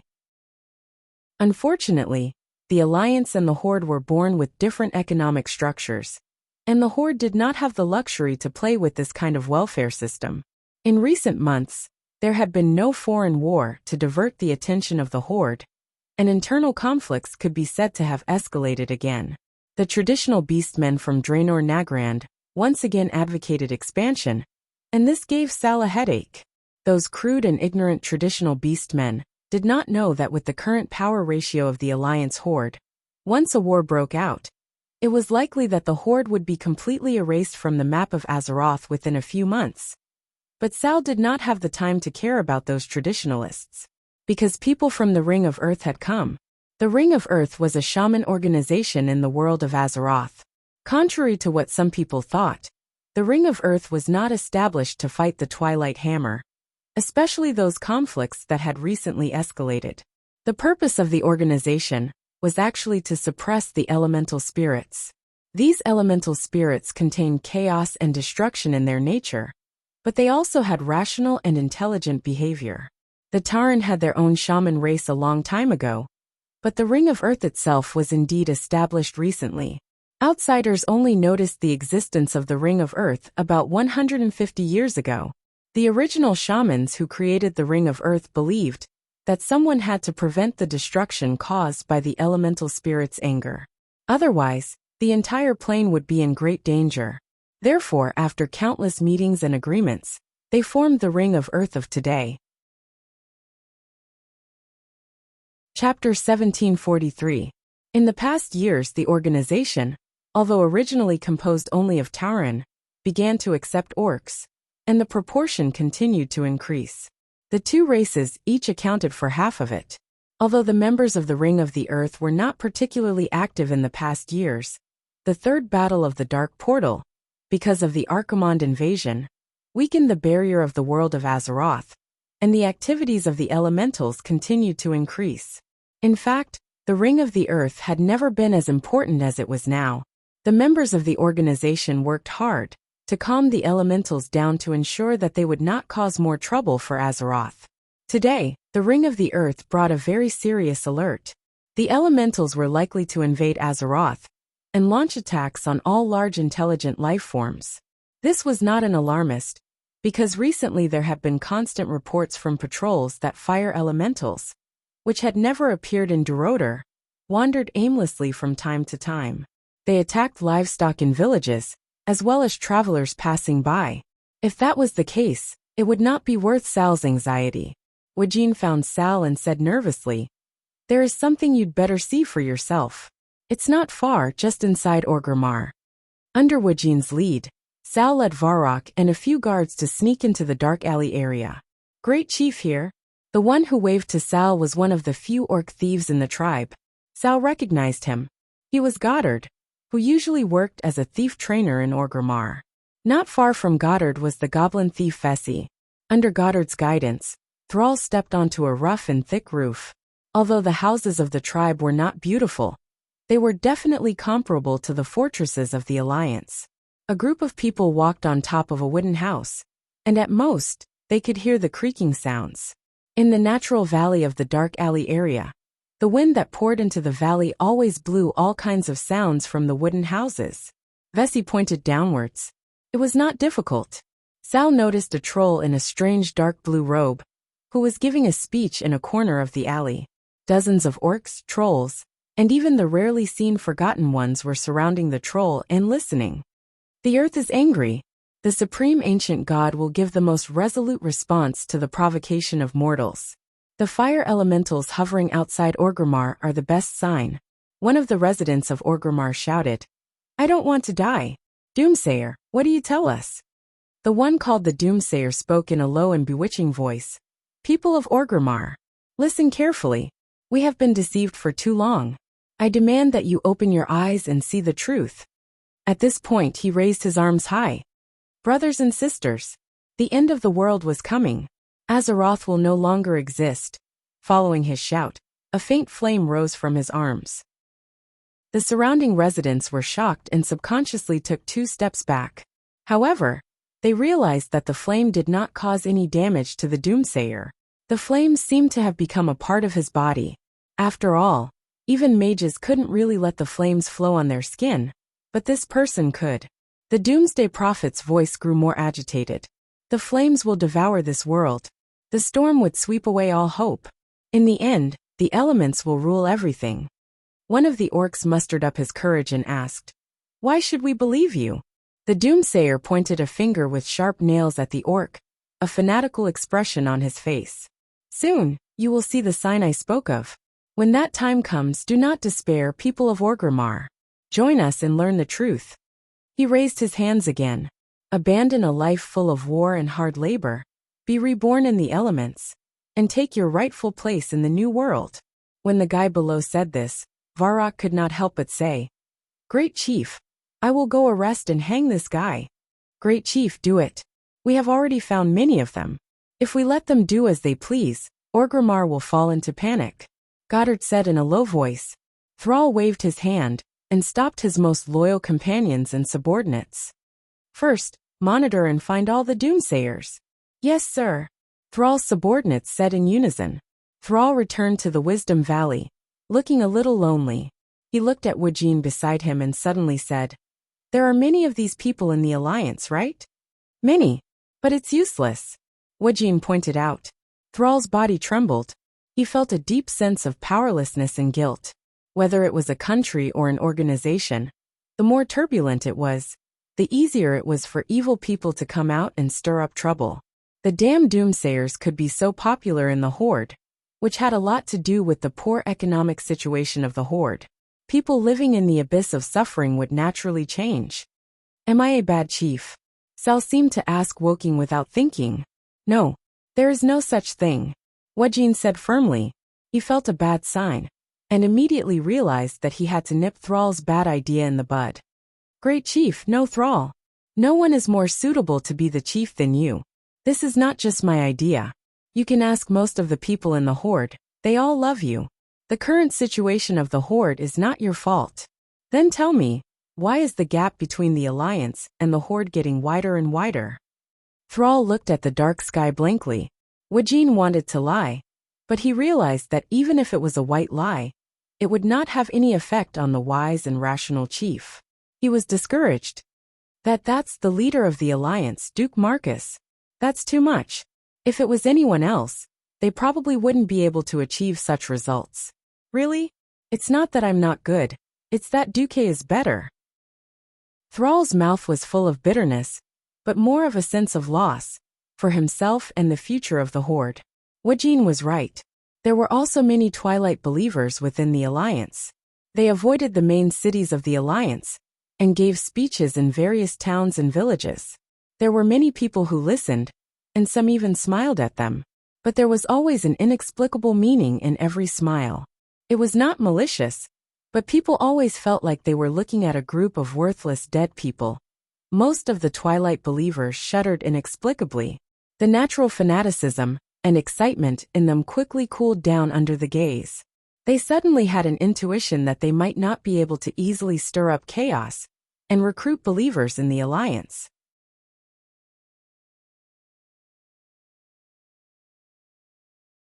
Chapter 1744. In the Duke's mansion in Stormwind City, Duque had used close to 100 magic mirrors to turn his mansion's main hall into a control center that was even more powerful than the Alliance's headquarters. The 100 or so images were just the bird's-eye view of the important cities of the Alliance. In each large image, there were a dozen or even hundreds of smaller images attached to it. As long as Duke used his divine sense, he could immediately pull them out and take a closer look. In fact, in Karazhan, which was connected to the Weave, Karthika was currently commanding 7 or 8 radiant moons and close to 100 morning rank Einherjars to monitor the situation of the Twilight believers. Most of these Einherjars were Alliance mages who had died after Duque became a demigod. Perhaps it was because their lifespans had come to an end, or perhaps they had died on the battlefield. But they firmly believed that people like them would not be able to go to heaven. Thus, they became Duque's subordinates as Einherjars, and became a part of the Weave. As a demigod of the Weave, Duque was becoming more and more like a god. It was a pity that this demigod, who should have been high and mighty, was doing something that did not match up with him. I'll just quietly watch you act cool. I've never interrupted you. You can destroy everything in seconds. Your parents are afraid of you. Duque made his 2 daughters giggle as he sang an unreliable song. However, the 2 mothers were speechless. While it was good for daughters to be close to their fathers, they felt that if Duque took care of all the education, the beautiful elf girls would be led astray by Duque before they were even 3 years old. Yes, in theory, these 2 girls were half human and half elf. Because Duque had the body of a demigod, he was able to impregnate the 2 girls, so technically speaking, the 2 little girls should be demigods and half elves. That made the 2 babies look completely like high elven babies, with no human characteristics at all. What was interesting was that even though Illyria had a head of brilliant blonde hair, Enilis had silver hair that was almost as white as Sasha's. Atlanta had blonde hair. It could only be said that the genes of the Windrunner family in terms of hair color were clearly divided into 2 shades, pure gold and pure silver. The only difference was when it was revealed as a dominant gene. Aurelia was worried that if the child didn't resemble Duque, Duque would have a problem with it. Duque didn't think much of it. Of course a girl should resemble her mother. Look at me compared to the elves, I'm a typical long-waisted, short-legged person. This kind of girl won't be able to charm men when she grows up. After playing with his daughter, Duque looked at his woman's Mount Hyjal. which was obviously a size bigger than before. He bared his teeth and went into work mode. The family left, and an existence that rarely appeared in front of Duque appeared. "Greetings, master." Queen Saloras, who had typical demon goat horns and skin that was even darker purple, knelt on one knee. Duque waved his hand. "I'll give you the souls of those scum. Pry something out of Benedettas for me later." With one sentence, he decided the fate of thousands of Twilight believers active in the Alliance. That was the power of the Alliance commander. Saloras was quite excited. This was the first time that Duque had publicly rewarded them with souls. After relying on Duque for so long, the twins were almost suffocated. As for Benedettas, he was indeed dead. But his soul couldn't be freed, and Duque secretly caught it on the spot. The Twilight Hammer didn't have a particularly powerful leader. On the Alliance's side, it was Benedettas, and on the Horde's side, it was the two-headed ogre's boss Gujar. Duque wasn't interested in Gujar. Even if the Alliance got rid of Benedettas, it wouldn't be a problem. After 2 days of observation, Duque finally lost patience with the weak Twilight Hammer. The only thing that Duque cared about was what the trump card of the ancient gods was. In just an hour, Queen Saloras gave the answer, Deathwing Nesario. It was an unsurprising and unreliable answer. Duke's brows furrowed into a crease. It didn't make sense. The reason was simple. Deathwing had been dead for a long time. If it was still like in history, and Nesario only faked his death to avoid capture, then at this point in time Deathwing, who had the full support of the only remaining ancient god, was very strong. As the final boss of the Cataclysm, Deathwing, who had been blessed by the ancient gods, was so strong that it even jumped out of the cycle of life. In order to successfully surround and kill Nesario, the other dragons paid a huge price and eventually lost their divine power. However, the Neltharion of this life was obviously not up to the task. The abilities of any death dragon would be greatly reduced. For example, when Maligos turned into a Dracolic, although it preserved his demigod-level spellcasting ability, more than half of the powerful dragon body's power was cut off. This directly caused Duque to stop using magic and switch to melee combat. Not only was Deathwing killed, but even its dragon head was used by Maligos back then. It might have even been used as a chamber pot. Its skin and flesh had been dismantled into parts. Even if the ancient gods resurrected it as a ghost dragon or a bone dragon, its level would be the same. Duque didn't even need to call for help. He could single-handedly kill Nesario in the form of a bone dragon. Moreover, Nesario's soul had already been ruthlessly played by Duque, and then suppressed by the Dragon Sleep Temple. It had long been worn down. Even if Enzos and the other ancient gods still retained a part of Deathwing's soul, it wouldn't be enough. In conclusion, Nesario was definitely not qualified to be a trump card. Duque crossed his legs, rested his chin on his left hand, and tapped the armrest of the chair rhythmically with the index finger of his right hand. He fell into deep thought. Queen Saloras showed a charming smile. She crawled over and gently massaged Duque's calf. "Master, have you forgotten something? Go ahead." Duque calmly glanced at the demoness. The individual of the living and the individual of the undead are not the same concept. For example, abomination. Duque was suddenly moved. Yes, all this while his thinking had fallen into a blind spot. He had always believed that if the Cataclysm was still represented by Deathwing, Nesario, then it must be Nesario as the final boss. He had forgotten. Since he could dismantle Deathwing into parts, the ancient gods could also put these parts back together, and even add more unexpected new parts. Duque stood up and smiled at Saloras. "You did well, I'll reward you with this." After saying that, Duque directly threw Cthulhu's tentacle to the demoness, whose expression had changed drastically. Then, Duque directly called out with his soul, "Onyxia, come to me. I have an important task for you." Chapter 1745. "Hey master, you called me?" Onyxia walked briskly into Duque's room. "What are you going to do today? The balcony? The bathroom? The hall? Or the kitchen?"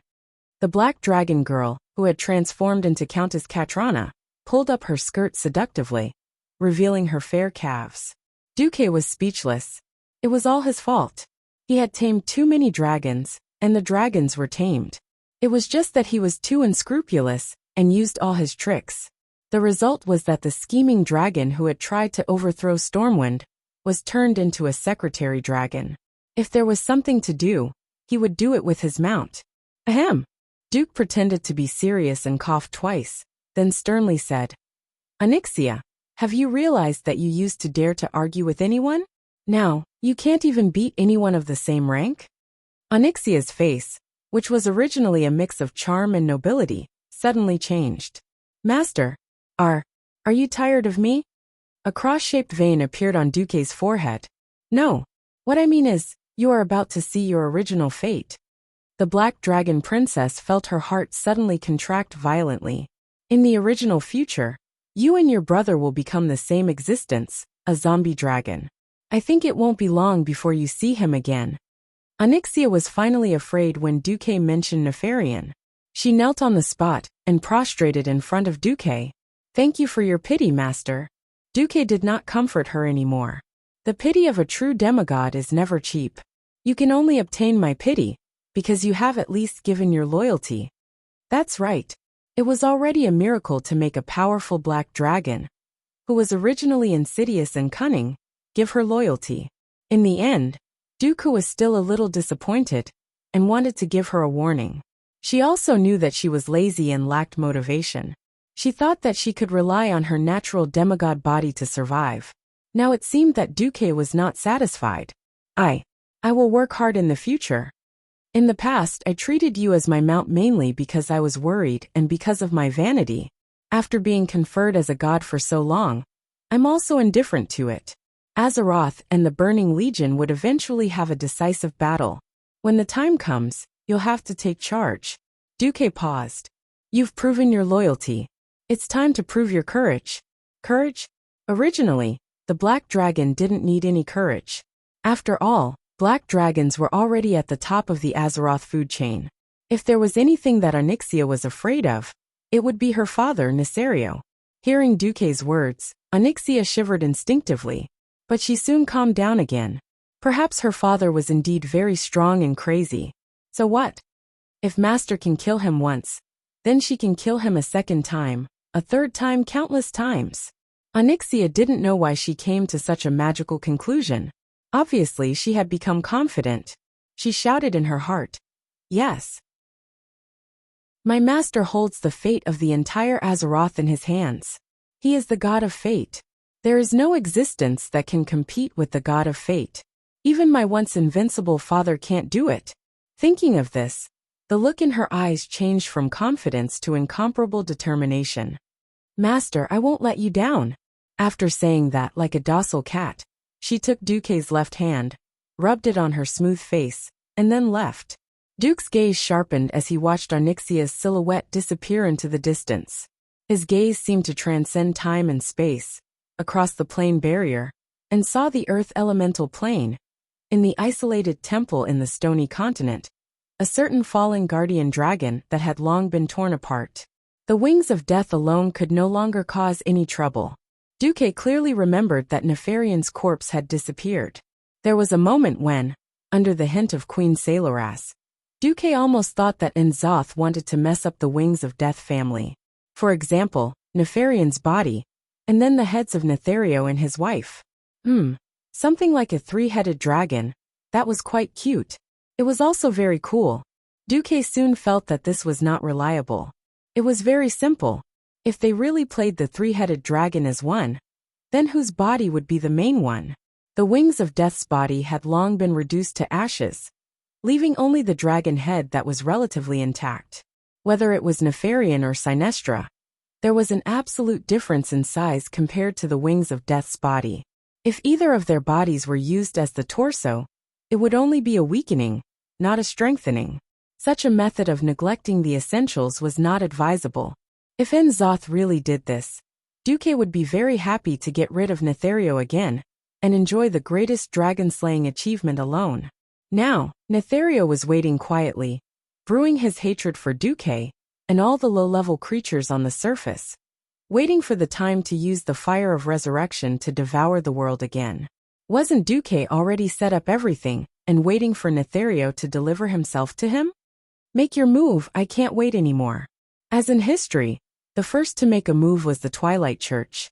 On the Alliance's side, although Duque had long used the magic net to monitor the movements of many Twilight believers, Saloras had interrogated Benedictus, the leader of the Twilight Church in the Alliance, and obtained a more detailed and high-level list. The Alliance's purge of the Twilight believers went quite smoothly. The Alliance's internal economy and people's livelihood were good, so there was no place for the Doomsday Church to spread. Coupled with the Alliance's decapitation strategy, the Twilight Riot on the Alliance's side ended before it even started. Many people did not even know that the Twilight believers had been killed. Instead, they were surprised by the Alliance's military control. Occasionally, elemental creatures began to attack the Alliance's main cities. But, did they really think that Duque's arrangements were for nothing? There were 4 guards of the Alcafon's treasury, plus 2 Odal guardians. If there were so many powerful beings in charge, the Alliance's main cities would still be able to overturn the sky with elemental creatures. In that case, Duque would not be able to survive. Compared to the peace of the Alliance, the Horde was in a terrible situation. Sal wanted to cast a net and wait for the Twilight believers to contact the higher-level core figures, so that he could catch them all in one fell swoop. Unexpectedly, perhaps the death of Benedictus had triggered the nerves of the twin-headed ogre Google. Google had actually made his move ahead of time. When Thrall heard Orgrimmar's alarm and rushed out of the Great Chief's palace, he was shocked to see that Orgrimmar stood in the middle of the mountains. Amidst the scattered mountains, he could see no less than 30 giant portals. Countless fire elemental creatures rushed out and wantonly destroyed everything in Agrima.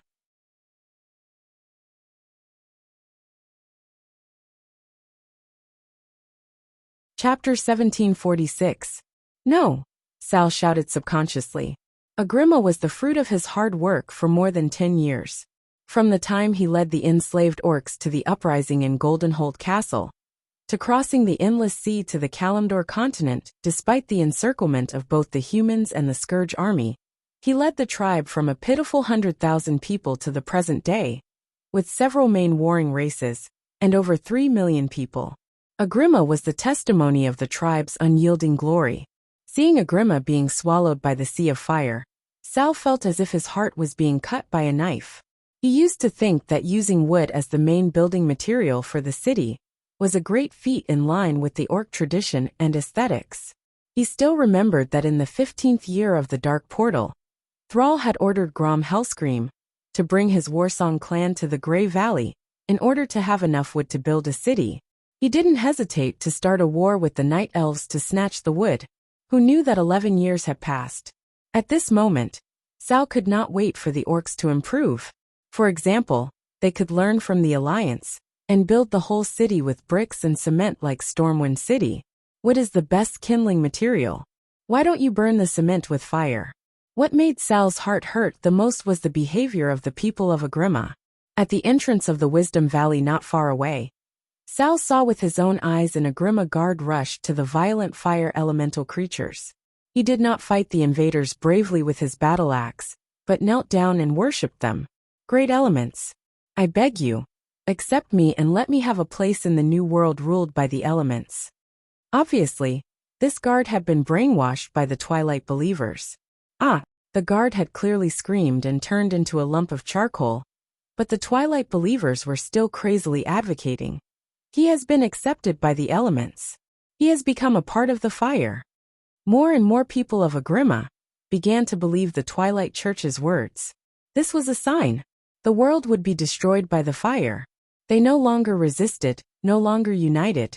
Instead, their minds wavered as they did not know if they should join the ranks of the Twilight believers. The elements are going berserk. We must appease them immediately. Otherwise Agrima is finished. A member of the Ring of Earth shouted. It sounded in a way rather pedantic to Dworkin. Whoever dares to attack our main city will be attacked. This was the right way to handle things in the tribe. Unfortunately, he could not do it. The Horde was not the Alliance. They did not have the brick houses of the Alliance, nor did they have a complete fire system. With most of the Forsaken on their knees, and even an Astrian who had returned was ordered to meditate in isolation, the Horde lacked mages. Furthermore, there was no weave that could provide an endless supply of mana to mages. With the shaman's way of doing things, pacifying the violent fire elemental creatures was the only choice. Elula Balala, the shamans shook their heads, using incantations and postures that were similar to dancing to communicate with the rampaging fire elements. Although it seemed unreliable, the effect was obvious. Destroy, destroy, burn everything to ashes. Burn, burn. The shamans heard the voice of the fire elementals. Thrall and all the shamans in Orgrimmar tried their best to calm the elements, but only a small portion of them were able to calm down. Great Chieftain, no, we can't hold on much longer, cried Varrock pessimistically. That was because more than a third of the buildings in the city had been burned, even though all the beams and pillars of the main buildings had been fireproofed. Unfortunately, that level of fireproofing was still useless in the ultra-high temperature. Seeing that the city would fall into a sea of fire and turn into ruins, Thrall finally couldn't take it anymore. That's right, he had one last trump card. Ever since he returned to Nagrand and learned the path of shamanism under the guidance of Gaen's grandmother, Thrall had been able to impose his will on the elements after awakening his senses and power of nature from a warrior who only knew how to hack and slash. The problem was that it was a kind of slavery equivalent to the warlocks enslaving demons. This went against the tenet of the Ring of Earth. However, seeing that the entire Orgrimmar was about to be destroyed, Thrall finally couldn't take it anymore. In the name of Nature Shaman Guile, I command all fire elementals to stop your attacks. When his surging spiritual power spread across the entire Orgrimmar with him as the center, he could clearly feel the resistance of the fire elementals. Refuse. Non-elemental creatures should be destroyed. We will not take orders from a non-elemental. A tear fell from the corner of Thrall's eye. I command you stop. In the spiritual world, Thrall's voice was like thunder from the ninth heaven. Every fire elemental seemed to have heard the absolute command from the fire elemental lord, Ragnaros. Even though they were unwilling, they still stopped and stood where they were. It stopped. Sal panted heavily. He had used his own power to force the elements to submit. This method had succeeded, but he was not happy at all. Thrall looked into the distance and felt the resistance of the elements.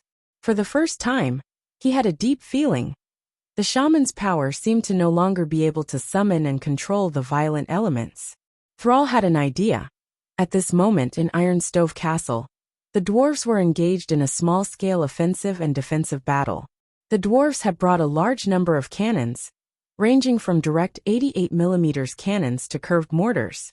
In their own way, the dwarves destroyed the earth elemental creatures attacking Ironstove Castle. As the most thick-skinned of the four major elements, the tenacity of the earth elemental creatures greatly exceeded Magni's expectations. Fortunately, there was Rock Warden Alkavan here. This 10-story tall supergiant did not even need to make a move. He sat in front of the Ironstove Castle, which seemed incomparably majestic to mortals. No earth elemental could break through his line of defense. Almost every earth elemental that came within 100 meters of his body would immediately prostrate on the ground and acknowledge Alkavan as their supreme ruler. Magni complained at the side. Oh my god, what the hell are these earth elementals up to? Although Duque informed us that it was likely that the former Nesario was conspiring to destroy all of Azeroth. Is this really Nesario's doing? Or is even the Earth Elemental Lord involved in this damned attack? Alkavan shook his huge head. There is no doubt that Therazane, the Mother of Stone, is a powerful existence, but she is the most peaceful of the Elemental Lords. She is very patient, and has great love for the creatures that live on the earth, and likes to spend relaxing time with the creatures that nest on her. She is at war with the other elemental lords. I don't think she would participate in an attack that would destroy the world.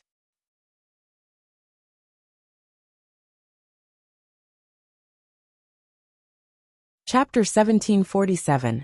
If the Stone Mother doesn't come out, who will? Magni answered his own question. Let me think. Ragnaros will definitely come out. His grudge with Duque? Haha. But if he comes, it won't be my turn to deal with him. Duque will take care of it himself. As a creation of the Titans who had participated in that shocking ancient war, as well as a guardian who had lived in this world for more than 25,000 years, Arcavon himself was a living history book. Perhaps it was the wind elemental Lord Alakir. As for the Tidehunter Neptulin, it's hard to say. Then what can I do? Magni continued his analysis. Servanas will probably be in charge of the wind elemental. She'll be looking for Alakir to snatch the authority of the wind elemental. As for the water elemental, it definitely won't be my turn. Most likely Vasht will be in charge. Arcavon said in a low voice. Now the spatial barrier between the four major elemental realms and Azeroth is already very weak. It's not surprising that the ancient gods would encourage the elemental lords to participate in the attack on Azeroth, since the Alliance has such a leader with foresight and made arrangements in advance. I suggest that you think of a way to increase your strength. Then I suggest that you think of a way to increase your strength. I'm already at the peak of mortal strength. Magni was a little embarrassed. As a legendary heroic warrior, his strength in the mortal world could no longer increase. Then cross the line between humans and gods. Magni, you have the talent. Arcavon encouraged the Dwarf King. At this moment Muradin interrupted. Yes. Brother, think about it. The Burning Legion, the ancient gods. I feel that the enemies we have to face are getting stronger and stronger. The next time Kill Jaden comes, he might not be weakened. But it will take a long time. I'm an earth elemental, and it takes a lot of time for us to level up. And I still have my duty as a king. Magni hesitated. At the mention of this, both Muradin and Bulang shut up at the same time. The matter of royal power had always been taboo. Alcavon, however, didn't feel this way. This overseer giant didn't sense the change in the atmosphere at all. He continued to speak bluntly. Think about it. There is an opportunity right now. If Nesaria was the culprit behind this cataclysm, in that case, it couldn't stay in the Deep Rock continent forever. Once it comes out, there will be a vacuum period for your soul to float into the Deep Rock continent and undergo the final test. It had to be said that Magni was tempted. The brothers and all the dwarves trusted Duque. This did not mean that they would accept being in a weak position in the Alliance. Now the elf was ahead of them. Regardless of whether it was the Blood Elf Queen Sylvanas' status as a demigod or Tyron's status as an oracle, the elves had a lot of say in the Alliance. Moreover, the two leaders of the elves were Duque's women. With such a close relationship, be it the Night Elves or the Blood Elves, their positions in the Alliance were incomparably firm. If Magni could become a demigod, then the dwarves' political status would undoubtedly be greatly enhanced. Different statuses and different situations determined that even the same person would make different decisions. If this was the original history, Magna, who had no idea what was going on, would have sought to harmonize with the earth when he saw the four elements going berserk. In the end, without leaving any so-called will or arrangements, he turned into a sturdy stone statue. This caused the Iron Furnace Castle to fall into serious political chaos. In the end, his daughter Moira Bronzebeard stole power as the acting queen of the Black Iron Dwarfs. Even after Magni returned as a demigod, he couldn't change the fact that Moira was the leader of the three dwarfs. It was just that Moira saw the situation clearly and cleared her name. That was the end. In this life, the situation was naturally different. Muradin. Muradin was suddenly called out by Magni and was a little stunned. If the opportunity that Alcavon mentioned really appears, I will give it a try. When that time comes, the Iron Furnace Castle will be handed over to you. Muradin, you will be the next king. Magni wasn't an idiot.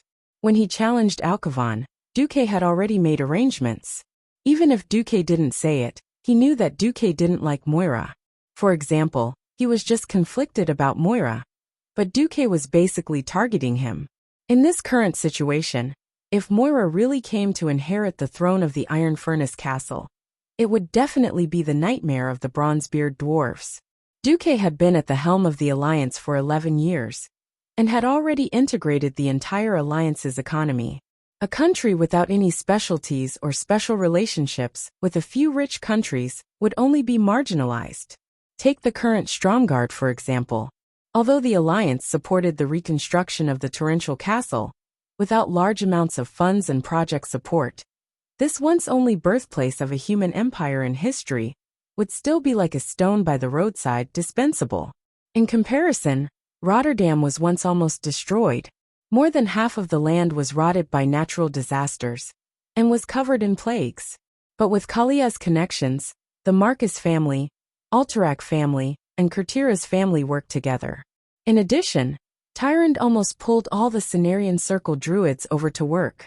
In 10 years, they forcefully rebuilt the ruined Rotterdam into a top country in the alliance. Hence, with the combination of internal and external factors, Magni almost didn't hesitate to choose his second brother to be the next king. At this moment, Muradin was also dumbfounded. Wait, big brother, I'll be the regent. Just like Bolivar Fortigen. Nonsense. We dwarves don't have so many things that are not straightforward. Since Moira isn't suitable, and third brother always wants to go on adventures, then there's no difference between you being king and me. Furthermore, my goal is to become the world's strongest warrior and blacksmith. Instead of letting our brethren worry about a king who might fail to become a demigod, it's better to let go of this burden early. Even if something happens in the future, the impact won't be that bad. Looking at his big brother who was fuming with anger, Muradin also understood. For the dwarves, this was indeed the best way to deal with it. Becoming a demigod was not without risks. On the contrary, the risks were unimaginably high. If Muradin really died, then the death of a king, or the loss of a prince would have a greater impact on the country and its people. On the other hand, if Muradin stepped down, once he succeeded in becoming a demigod, that leverage could still be added to the dwarves. The dwarves were all hot-tempered. As long as they made up their minds and the other party didn't accept it, they would most likely use their fists to make the other party accept it. Chapter 1748. Second brother, what are you hesitating for? Big brother has made a decision, and between you and me, there's no need to say who is more suitable. Bulang also persuaded Muradin. Okay, when big brother decides to promote, I will take over as king. Without further ado, Muradin agreed. That's my good brother. The three Bronzebeard brothers laughed, put their arms around each other's shoulders, and ran off to drink. The alliance, which had been prepared for this cataclysm, could be said to have dealt with the rampaging elements without much effort. The magic net throughout the alliance was the best surveillance and command system. Developed railway transportation and huge air fleets determined the mobility of the alliance's forces. Almost all large-scale elemental riots were suppressed at the first instance. The fire demon troops led by Major Domo Executus, who was loyal to Duque, performed blindingly in this commotion. The fire elementals were setting fires, and he and his fire demons caught fire elementals as easily as hunting in the zoo. They could suppress fire elementals with a wave of their hands. Fire elementals were setting fires everywhere. The fire demons also absorbed all the fire elementals into their bodies. The fire demons were also fire elementals. For them, fire was the same thing as food and water for humans. They didn't even need fire engines. They just ate all the flames and called it a day. Without the most destructive fire elementals, the remaining wind elementals were not so destructive. Since Duque took charge in the alliance, he began to vigorously promote the use of reinforced concrete to build houses. In order to prevent the red bricks from destroying the arable land, Duque had created the hollow bricks early on. The biggest intention of doing this was to speed up the industrialization of the entire alliance.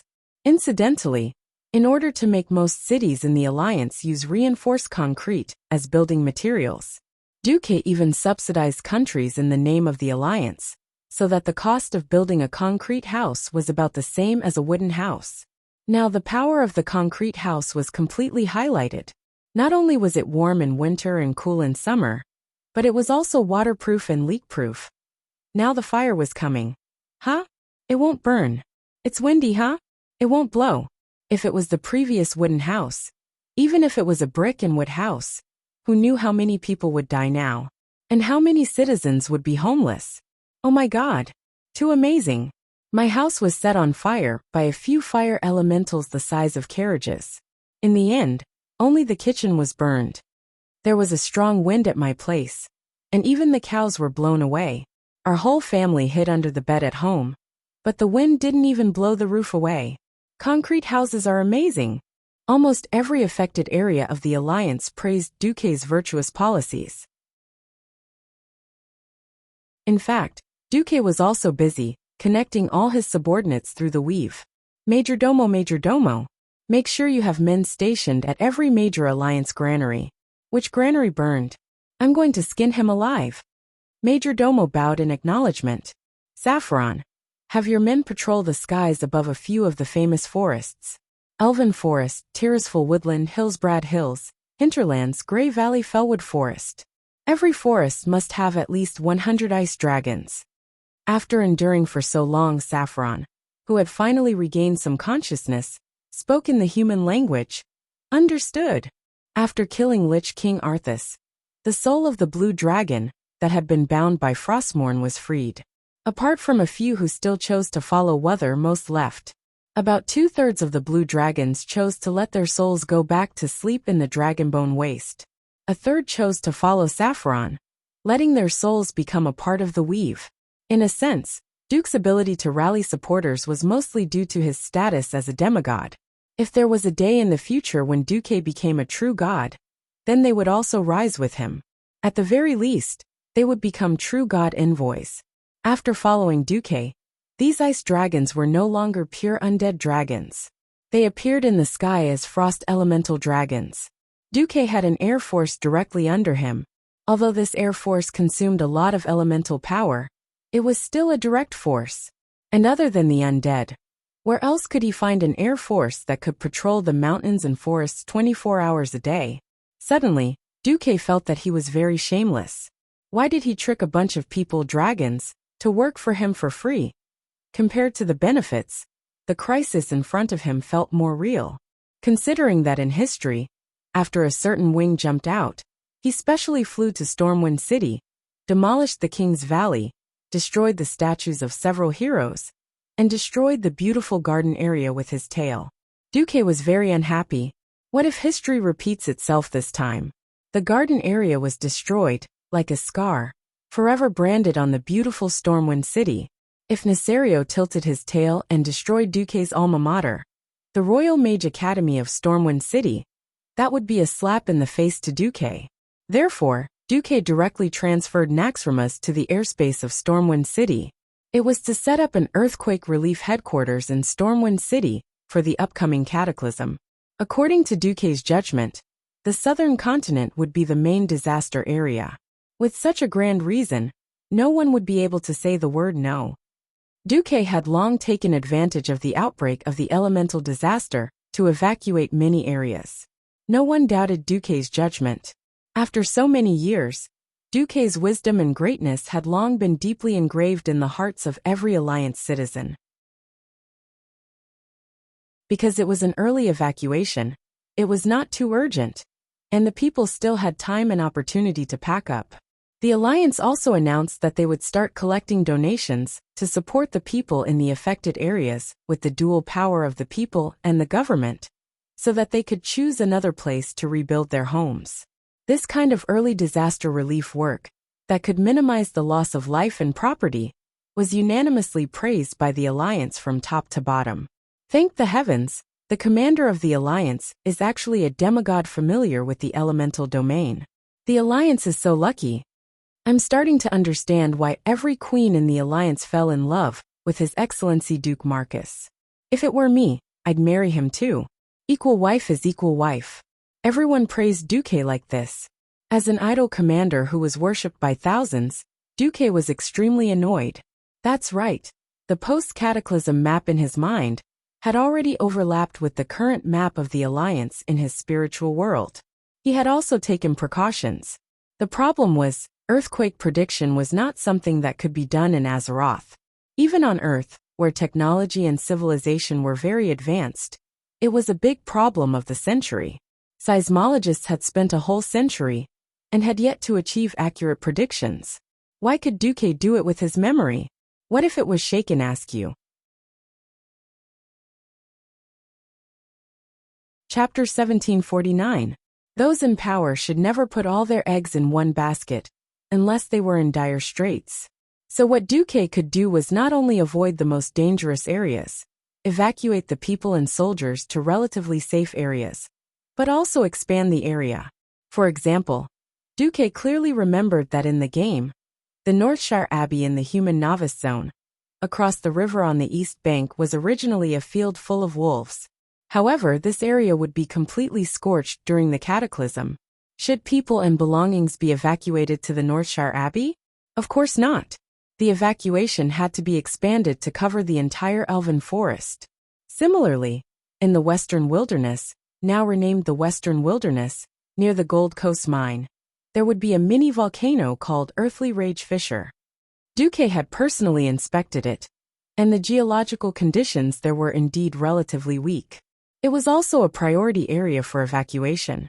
However, people could not be gathered in the Sentinel Territory or Moon Creek Town. If possible, when the cataclysm arrived, it was best to evacuate everyone and their families to the vast fields. Only then could they avoid being wiped out altogether. As for the most valuable works of art or important personnel, they would be brought to the two floating cities, the Dalagen and Naxxramas. At the same time, large amounts of food and water were stored on them. If necessary, the two floating cities would be used as the Apocalypse Ark. Duque frowned as he listened to the reports coming in from all over the world. 80% of the evacuation has been completed. The rest will be completed in 3 days, Khadgar reported. Duque asked Alicia in the magic mirror, "What about the reaction of the people?" Thanks to Master's benevolent governance and trust in the Alliance, it is generally calm. There are no panic buying everywhere. 89% of the people have been settled in the refuge area, and food and water have been prepared for 15 days. Duque turned to Kudrin and asked, "What about the Air Force?" "They have been dispersed. We have also prepared for the worst. If the weave is temporarily cut off, we will restore the traditional communication between the Griffins and the flying warships. The old beacon tower has also been built." At this time, Tyrion Fordring suggested, "Then Duque, since you can predict the general location of the catastrophe, why don't you tell me? Should we also give the tribe a copy of the information about the changes in the terrain you foresee?" Duque fell silent. He closed his eyes and thought for a full 5 seconds before nodding. Okay, the integrity of a paladin was a virtue. Unfortunately, this virtue was destined to only be possessed by a few people. A true leader would never be so selfless. However, Duke didn't mind giving Theon face and giving Thrall a final gift.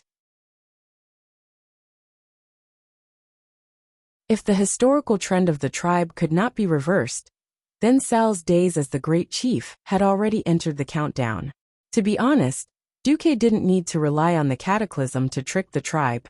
The tribe's territory was barren to begin with, so most of the areas were sparsely populated.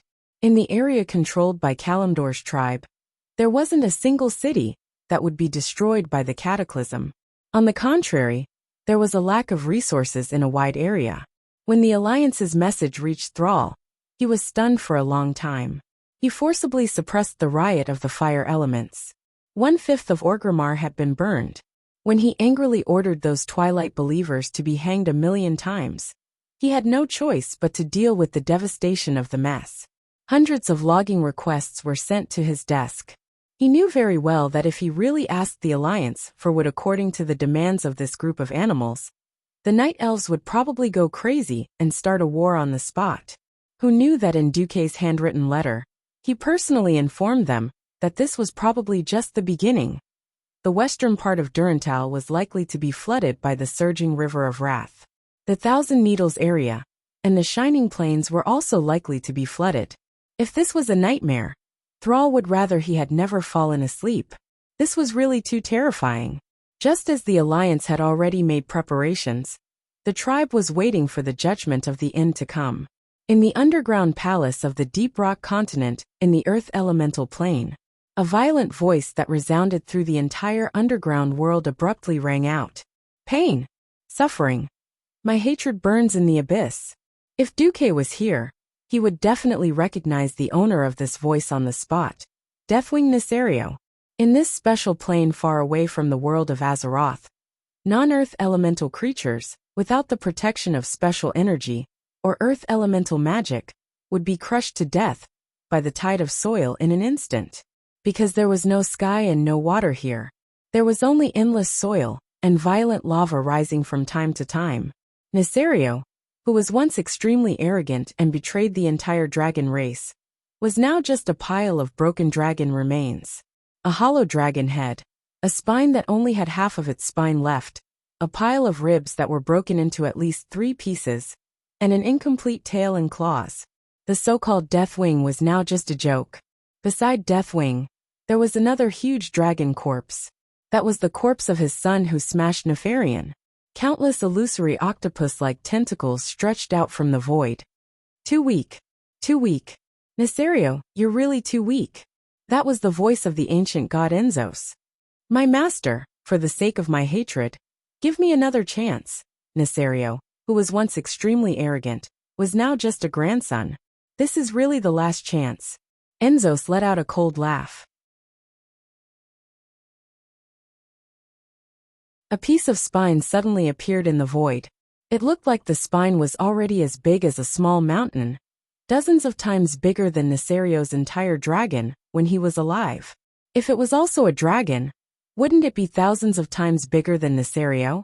However, Nesario felt a trace of familiar aura from that huge bone. Familiar? Are you touched? It is precisely because you defeated it that you, the 5 great dragon aspects, have achieved 25,000 years of glory. Enzos laughed sinisterly. Neltharion suddenly remembered, and his soul exclaimed, Galakrond? That's right, it's Galakrond's bone. It was an era when there were no dragons. A group of progenitor dragons lived on the land of Azeroth. They were the most primitive dragons.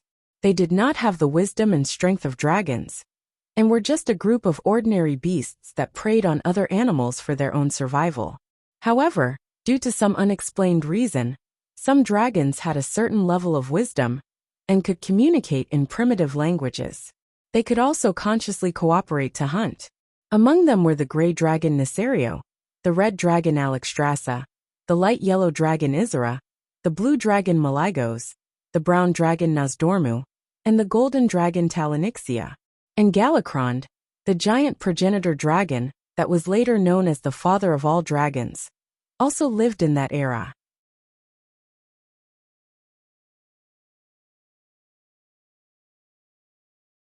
Chapter 1750. Unlike other progenitor dragons, Galakron had relatively high intelligence and strength. His body was also hundreds of times larger than ordinary progenitor dragons. Although his big mouth could swallow a progenitor dragon in one bite, he still fed on fish and other land creatures. The other progenitor dragons were only afraid of his size and strength, but they were fine. However, some dead but still mobile progenitor dragons began to appear in the world. Their bodies were still rotting, and they had no consciousness, only endless hunger and the desire to attack. It was Galakron who killed and devoured a large number of progenitor dragons. After eating for a period of time, Galakron would vomit out all the progenitor dragons that he had eaten. Those progenitor dragons began to move after Galakron sucked away all their life aura and vomited them out, becoming new undead dragons. They attacked and even ate other progenitor dragons. The fearful slaughter naturally attracted resistance.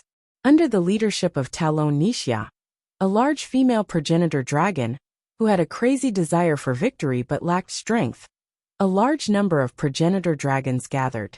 She first isolated the infected progenitor dragons and created a collapse to kill them. Then, she led the remaining progenitor dragons to fight against Galakron. Unfortunately, Talon Nisha's uprising failed, and even she was torn into 2 by Galakron. Nesario and the other 4 progenitor dragons, who would become dragon aspects in the future, worked together to cover the retreat of the other progenitor dragons. After the battle, the progenitor dragons were greatly injured, and the number of surviving progenitor dragons were few. In despair, the Titan guardian Tyr, who was later in charge of guarding Oder, appeared. He chose and assisted Malygos and the other 5 progenitor dragons. After Malygos felt Tyr's powerful strength, he formed an alliance with Alexstrasza, Nosdormu, Isra and Nesario to challenge Galakron. However, in the battle, the 5 progenitor dragons could not cause fatal damage to the larger Galakron.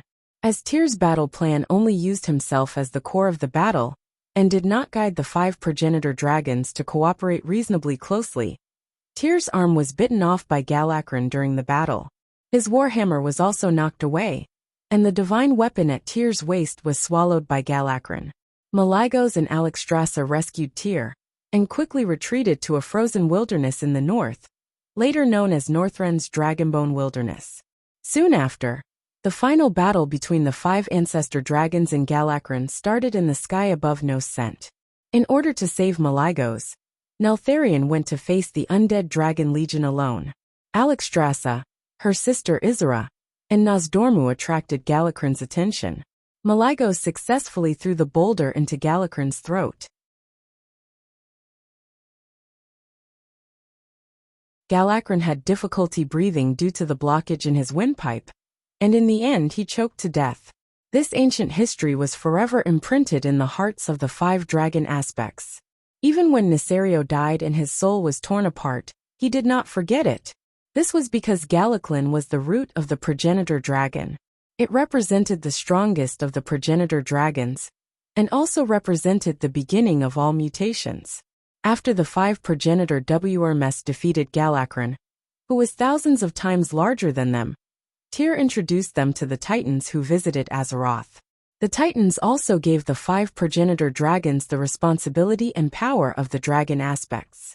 This allowed them to transform from the most primitive beast-like dragons into dragons with extraordinary powers. It also shaped and evolved into the 5 major dragon clans of today. In a sense, Galakron was the original Dragon King. It was precisely because of the overthrow of his reign of death and terror that the glory of Nesario and the other dragons came. It was unknown why Galakron suddenly fell into madness. However, Nesario was very clear about what Galakron became after devouring too many progenitor dragons. It was a giant beast that was like a mountain. Countless eyes and dragon claws appeared on its gigantic limbs and body. Even in the eyes of today's aesthetics, it was still a monster among monsters. Nesario did not care how N'Zoth dug out Galakron's huge skeleton from the north of the Red Jade Dragon Sanctuary in the Dragonbone Wilderness. He was just instinctively afraid that he would go down the same path as Galakron. However, N'Zoth's words shattered all his hesitation. "Stupid Nesario, what do you have to lose now? You are worthless if you can't serve me." Worthless meant that there was no need for him to exist. Nesario absolutely believed that an existence as cunning and insidious as N'Zoth would definitely destroy him completely, or force him into submission, just like how he had used the whispers of the ancient gods to destroy his mental defenses back then. I agree. As long as I can take revenge on my brothers and sisters, who deserve to die 10,000 times. Oh, and that despicable and shameless Duke Marcus. It doesn't matter what I become to vent the endless anger in my heart. Nesario's soul roared, and his withered dragon head trembled continuously. Yes, that's right. N'Zoth sneered. This sinister laughter reverberated in the underground palace of the Deep Rock continent. In the void, countless illusory octopus-like tentacles stretched out and hooked Nesario's dragon head. They extracted something from the withered dragon head. Then, like a millstone, the hundreds and thousands of savings grinded Galakron's spine into powder round by round.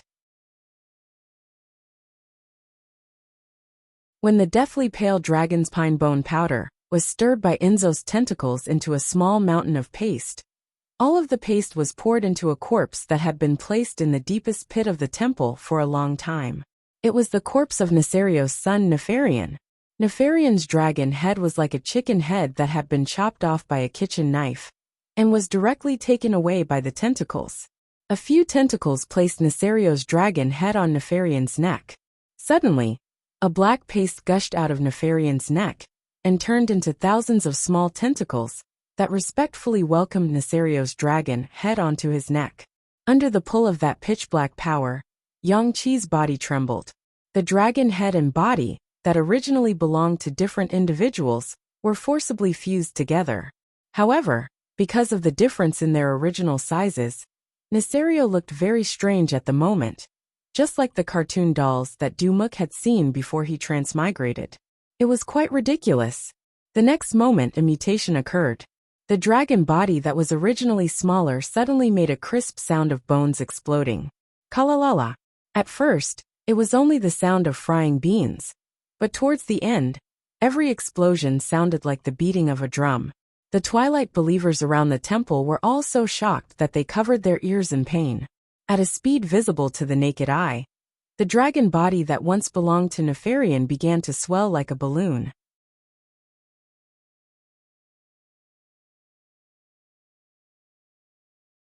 Chapter 1751. Gifts from the ancient gods had never been anything good. The ancient gods, who were monsters themselves, had no sense of beauty to speak of.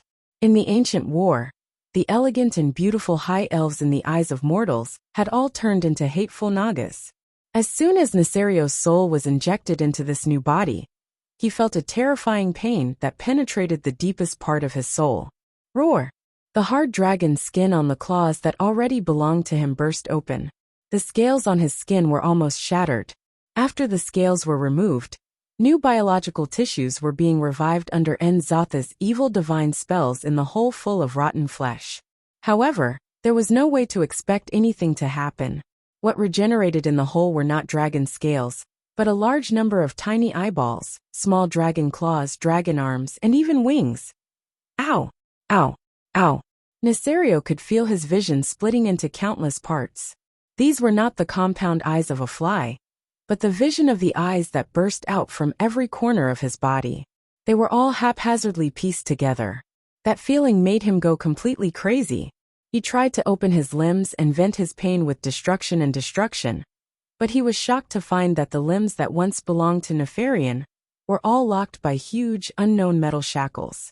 Countless illusory tentacles came crashing down, making each of his limbs unable to move. At this time, dozens of huge chainsaws driven by the Twilight believers arrived.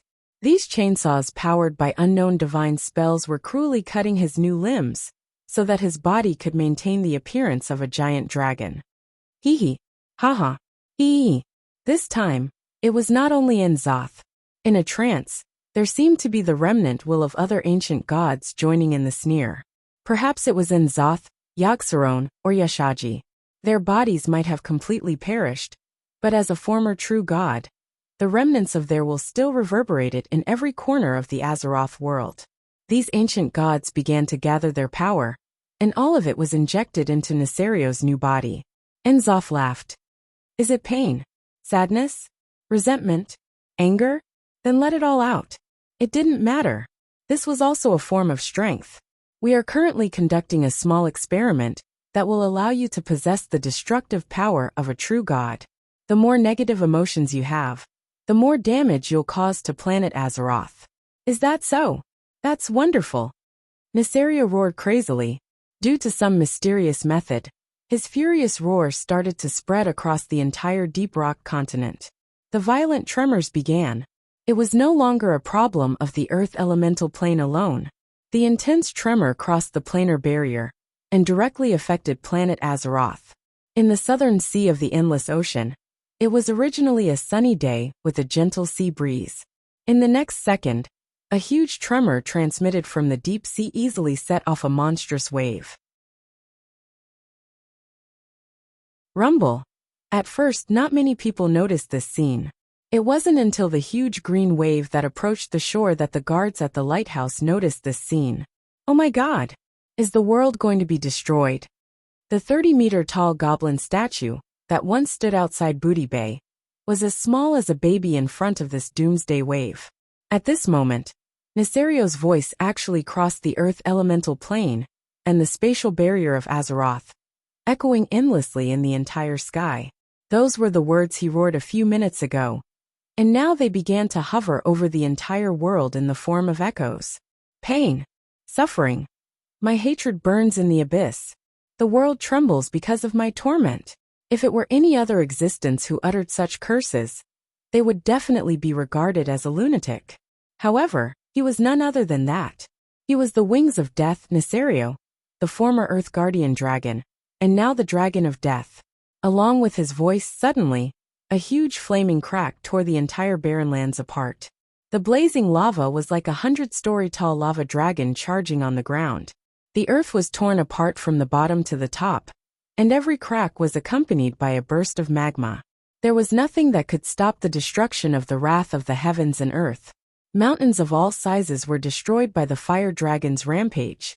A huge orc town that was a few kilometers in the way of the fire dragon was destroyed like a bulldozer. Nesario's apocalyptic illusory sound continued. The lamentable kingdom collapses under my wrath. A gale comparable to a level 12 storm suddenly blew. The goblin airship that was preparing to land in the sky above Agrima involuntarily spun and crashed on the spot. The wood that exploded and the fuel that flowed out caused a second disaster. At that moment, every tribe in the entire Agrima felt as if the world had turned upside down. Everyone lost their footing and fell to the ground, amidst the chaos and screams of the soldiers. As long as they could see the scenery outside, they could only watch in despair as a gray tornado came crashing down on them. That scene looked very much like a foolish captain on a fishing boat, ordering his small dinghy to rush into the tsunami and face the storm. Under the dual effects of the earthquake and the storm, huge wooden houses with more than 2 stories collapsed and shattered. Under the double elemental disaster, countless Agrima soldiers and civilians were swept under. When the last standing building in their field of vision was disassembled into parts by the combined forces of the earthquake and the storm, the gates of hell were almost right in front of them. It was a scene of chaos everywhere.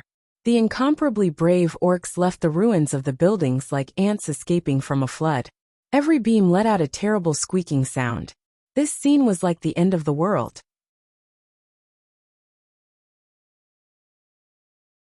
They abandoned the city that they had been proud of for the past 11 years, and scattered in all directions.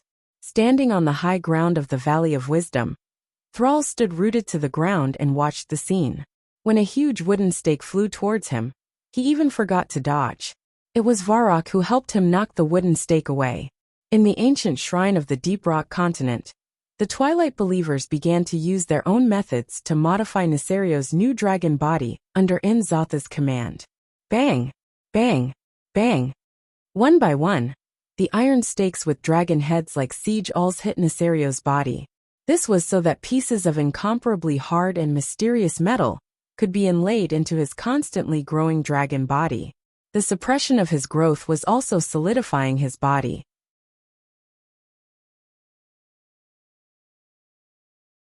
Chapter 1752. Ow! Ow! Ow! It was a terrifying pain that was enough to make any living creature collapse. If it was possible, Nesario could continue to maintain his spiritual body and no longer have a nervous system. However, N'Zoth deliberately showed his bad taste. He used the ancient god's biological cells to activate Galakrn's cells that had been dead for 25,000 years, and then let Nesario, the Dragon of Death, still feel the explosive pain in his body. Every scale had the pain and itch of new flesh and bones being regenerated. The new flesh and blood that were born were constantly blocked, burnt, and destroyed by the hateful metal armor. Nesario could no longer bear the terrifying torture of being reincarnated repeatedly in the 18 levels of hell. Having regained control of his body, he used his enlarged claws to press down hard, destroying a large number of workshops and buildings around him. As if in response to his pain, almost every volcano in the land of Azeroth, no matter if they were active or dead, all of them began to pour out hot magma. The volcanoes erupted, shooting out flames that were enough to destroy everything in the world. In the northeasternmost area of the Kalimdor continent, the Black Sea coast, located in the sea north of Oberdeen, there had obviously been some slight changes in history.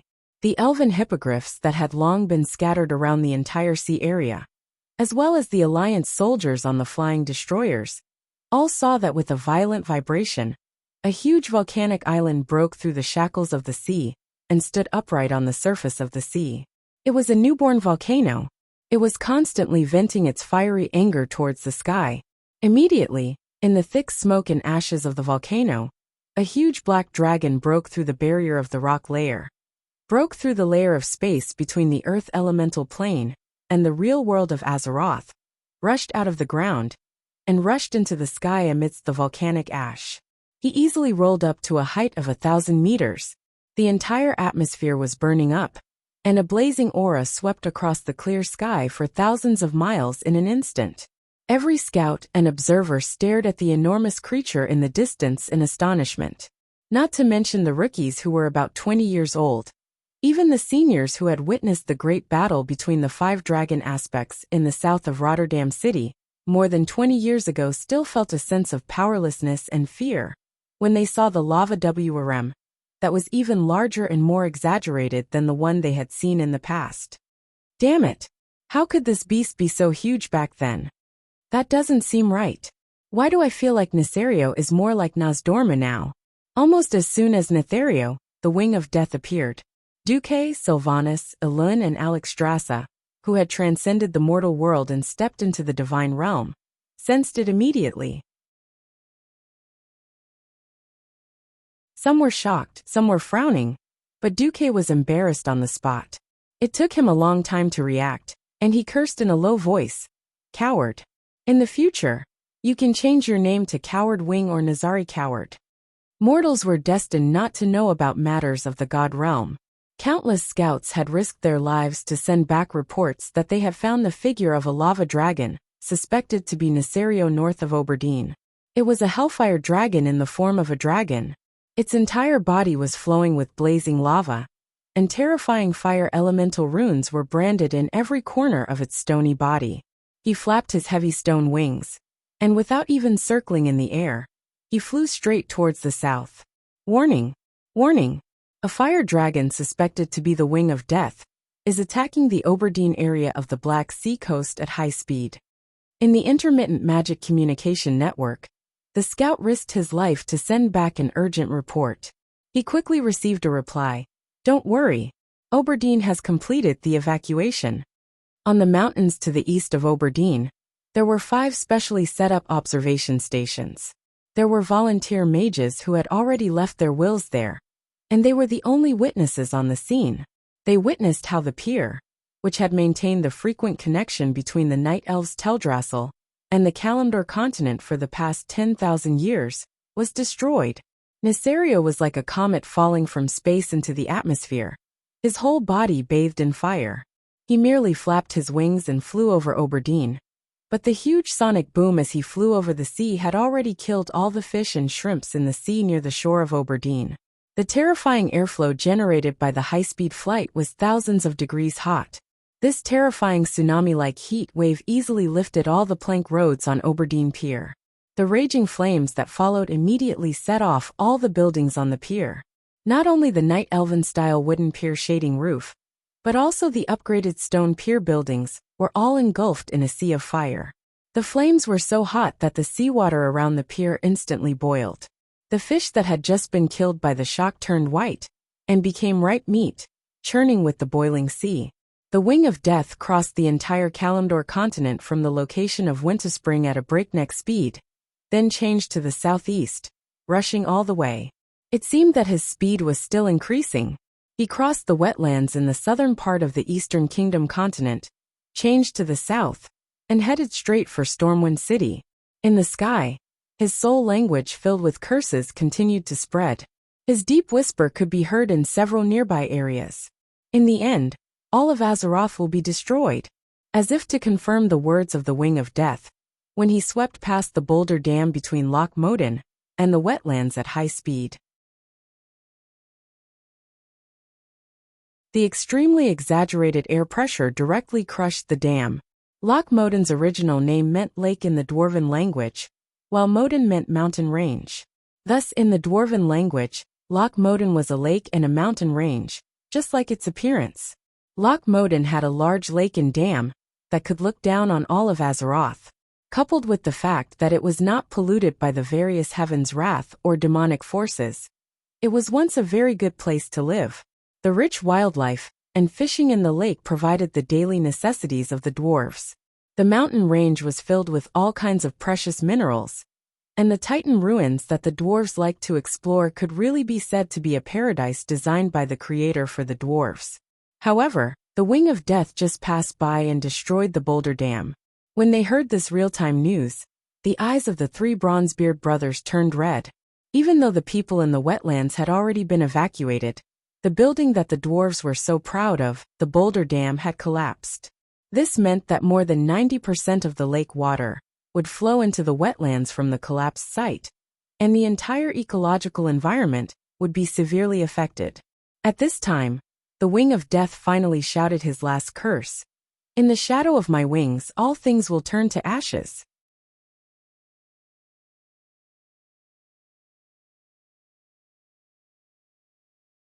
Chapter 1753. Everything will turn to ashes. Humph. How arrogant. When she determined that Deathwing did not fly to the Sindorii kingdom, Sylvanas had already returned to Stormwind City through a special portal. Here she saw her sister and two nieces. "Hey, Deathwing seems to be coming to Stormwind City. I know you're strong, but how can you let your child?" Queen Sylvanas could not persuade him anymore, because Duque was still in disguise, not even wearing a mage robe. He was just playing with the children. "I just watched you act cool quietly, never interrupting you." From the perspective of the elves, the song was simply out of tune and affecting the city, but it made the two elf Lolas giggle. Obviously, Duque saw something that Queen Sylvanas could not. Queen Sylvanas had never been a fool. It was just that after Silvermoon City was destroyed, she fell into extremes. Now that Arthas was destroyed, her revenge was avenged, and she was pregnant with a child. Queen Sylvanas's intelligence and wisdom were all displayed. Although Duque might have secretly hoped that Queen Sylvanas would become stupid for 3 years after pregnancy. In fact, Queen Sylvanas was very smart. Seeing that Duque did not move, she actually took off her ranger costume and changed into a set of home clothes, translucent pajamas. "Hey, Duque, tell me, why don't you come over and accompany me?" A long white leg stretched over from the chaise longue next to her and touched the inside of Duque's thigh. Duque actually wanted to say, "Don't flirt, you'll get F***ed if you do." At this slightly weird point in time, Duque really could not do anything to Queen Sylvanas. "Stop it. Didn't you already send Countess Katrana to face the enemy?" Puffed. Queen Sylvanas burst out laughing. At this moment, Queen Sylvanas felt that Duque was bad to the core. Yes, bad to the core. There were many demigods on the Alliance's side, but there had never been a demigod like Onyxia, who had such a powerful talent but fought so cowardly. It could be said that Onyxia was invincible against enemies below the demigod level. Against enemies of the same level, he could not defeat anyone. In particular, she was very afraid of her father, Deathwing. Perhaps the fear of Nesario had been deeply engraved in her when she was still in her mother's womb. Her mother had been forcefully pushed by Darkwing. Not only had she used force, but she had also almost lost her life because of the splashing acid. When Nesario was still alive, she and her brother were just useful pawns for Nesario. Now Duque had actually asked Onyxia to face her father, who had been strengthened by Inzos to an unknown extent. Duque was a little too evil. On the other hand, Sylvanas also firmly believed that the Deathwing that was charging over at high speed should not be in any danger.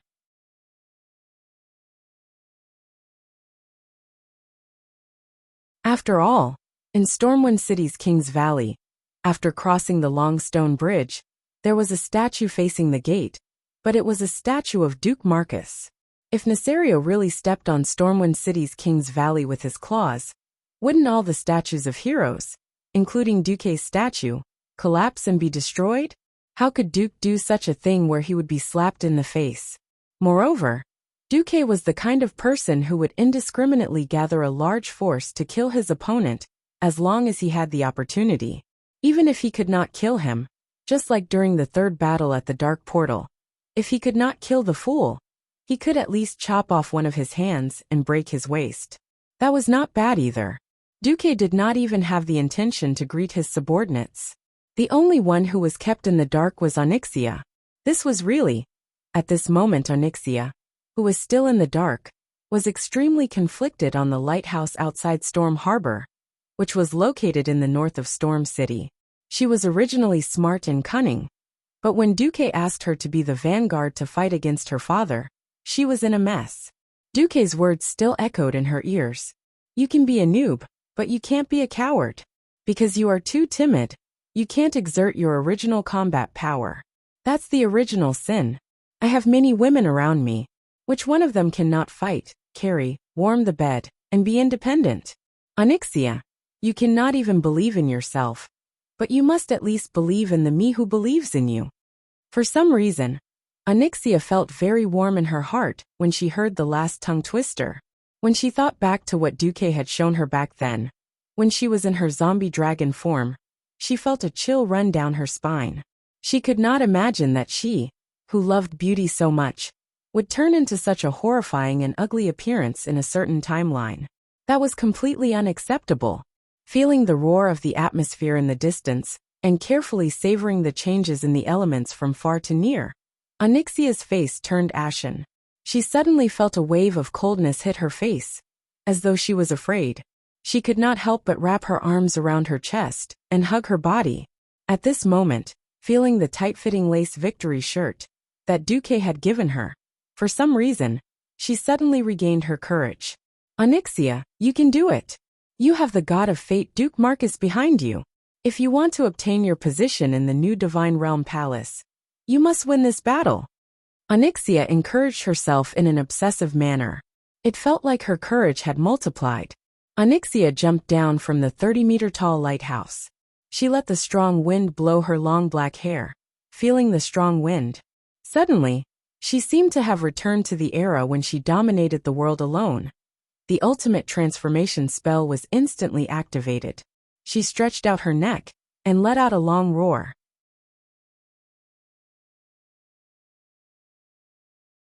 Black wings appeared on her back, and her limbs turned into indestructible claws, covered with shiny black scales.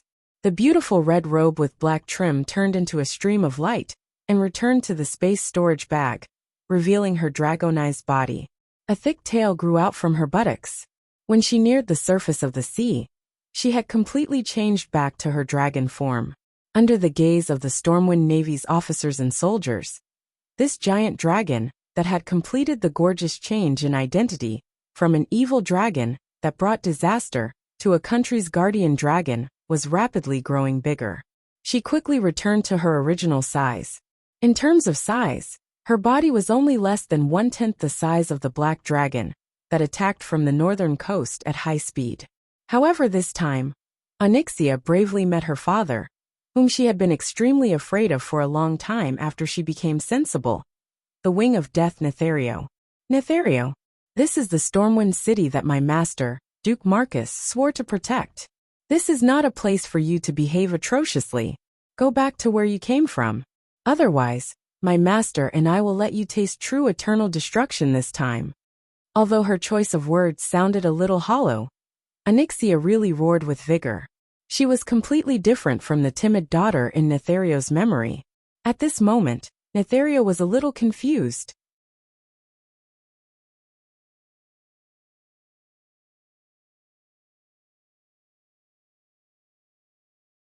Chapter 1754.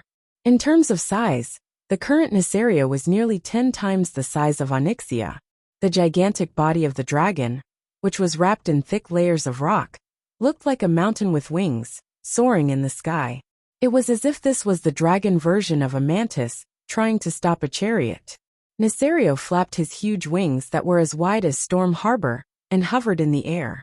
He opened his huge dragon mouth that could almost swallow his daughter in one bite, revealing his crisscross dragon teeth that looked like sharp rocks. He let out a loud laugh that could be heard all the way to Storm Harbor. Ha ha ha ha. My daughter, what are you talking about? If you're trying to make me laugh, then congratulations, you've succeeded. Nethario's face was full of ridicule. Now I'll give you one last chance. Tell me your true identity. Please pay attention to what you say. I will decide whether to tear you into pieces, and then turn you into a zombie dragon to continue serving my cause of destruction. This was an unmistakable threat. He was clearly trying to force Onyxia to betray Duke and join Neltharion's side again. As for whether she would be used as cannon fodder or something else in the future, there was no way of knowing. In front of the mountain-like body of the wings of death, Onyxia really looked very, very small. If it was in the past, Onyxia would have been terrified no matter what. I can't win. I definitely can't win. Going against a terrifying existence like father is courting death. Don't fight him. Once we start fighting, I might be torn to pieces in just one round. The voice that emerged from Onyxia's heart at this moment was the best portrayal of her mood. There were many voices in her heart. Surprisingly, she did not feel upset at all. It was as if the voices that also came from her heart could not affect the core thoughts that dominated her. At most, they were like buzzing flies, which was a little annoying. Although the timidity in her heart could not be eradicated, what flashed through her mind at this moment were images of Duke's victories. Flattening the king of the molten core sea, taking care of her brother Nefarian in Blackwing's nest, killing the ancient god Sea Thun in the temple of Ankh-Karach. In the Outland, Draenor beat up Illidan.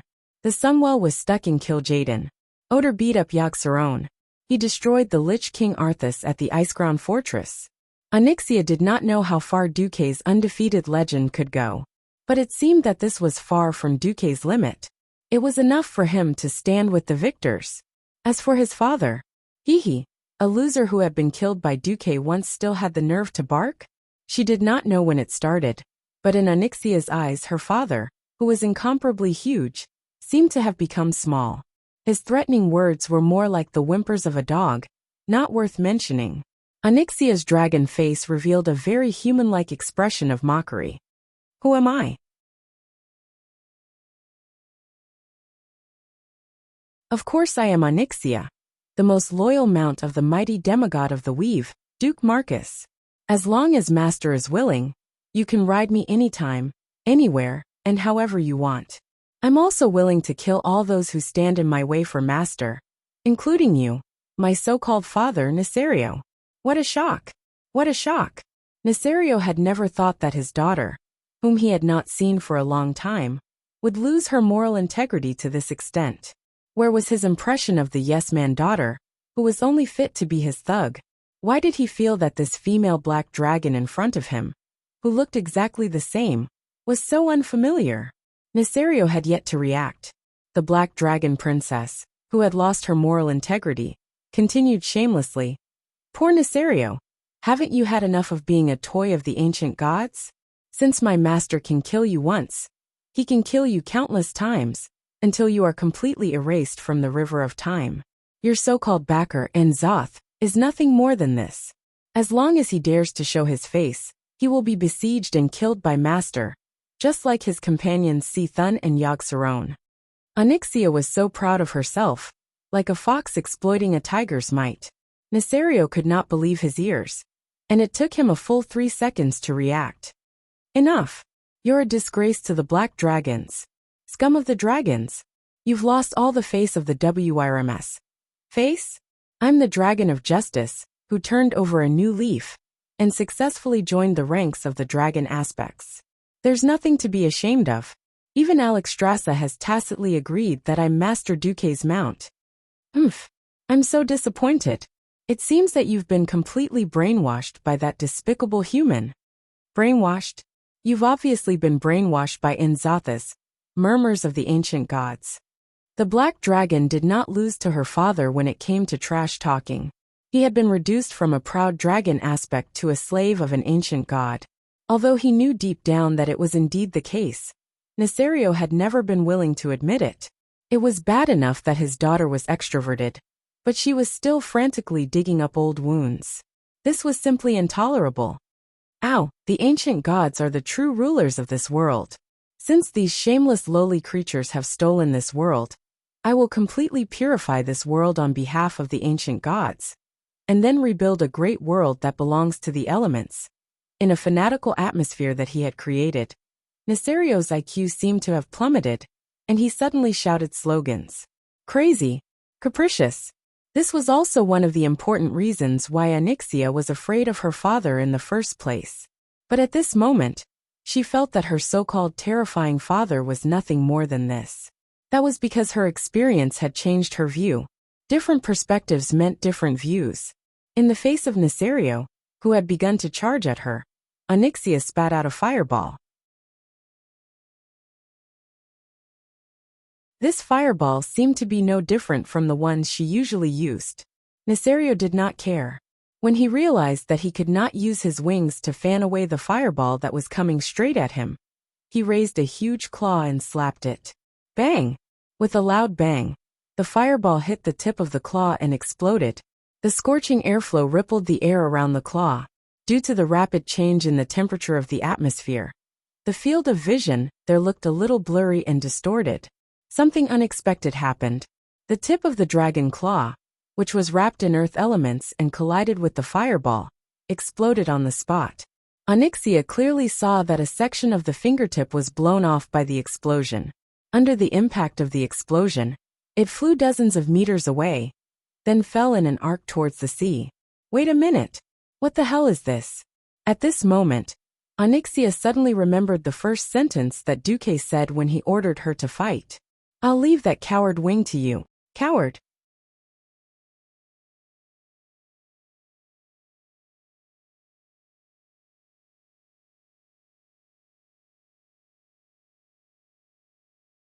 Chapter 1755. Onyxia was not the only one who was confused. Even Neltharion himself looked flustered. After a while, he finally stopped in the midst of a series of screams. Impossible. I'm not. Onyxia was not a fool.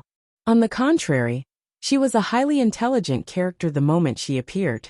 Unfortunately, when Duque subdued her, he seemed to have damaged her morale too much, causing her to turn into a coward like Onyxia. Without any hope, the conspiracies that she was once proud of were all banned. Having given up on herself, Onyxia gave up her courage and stopped thinking at the same time.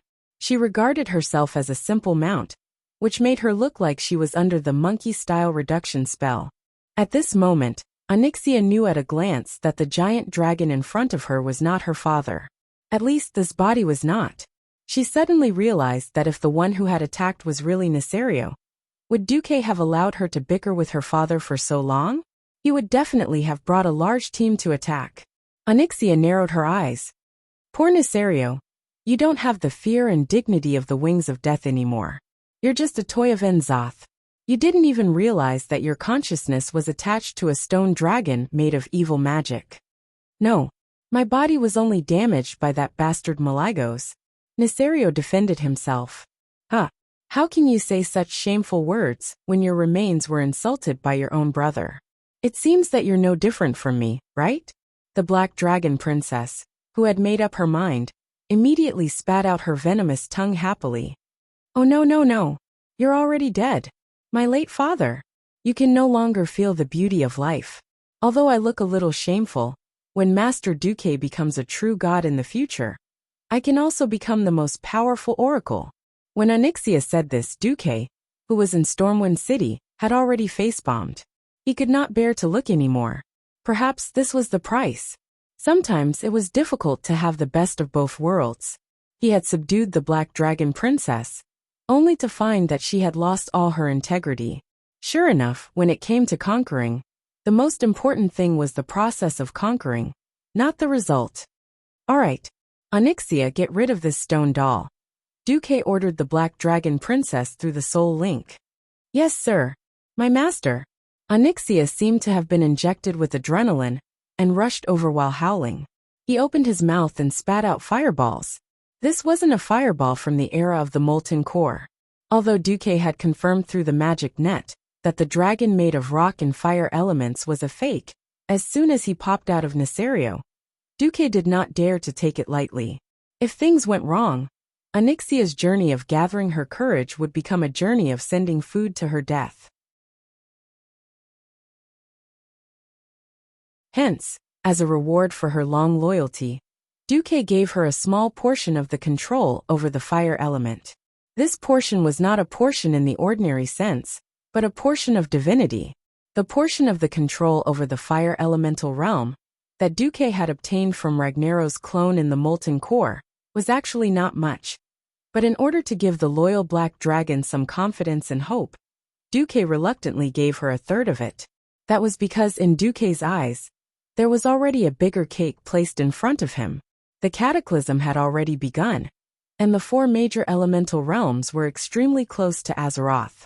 At this time, Duque could already kill his way to the Land of Fire, where the Fire Elemental Realm was, and fight it out with Ragnaros. As long as he completely defeated the Fire Demon King this time, the Fire Elemental Realm would only have his Duke Marcus voice in the future. Another fireball was spat out. Onyxia's fireball still looked like an egg, but its actual power had increased by more than 10 times. Compared to this giant version of Neltharion, her fireball was clearly just a small flame, but when it exploded on her body, it was really painful. Boom! The exaggerated explosion actually blasted a huge hole the size of a villa in Neltharion's lower abdomen.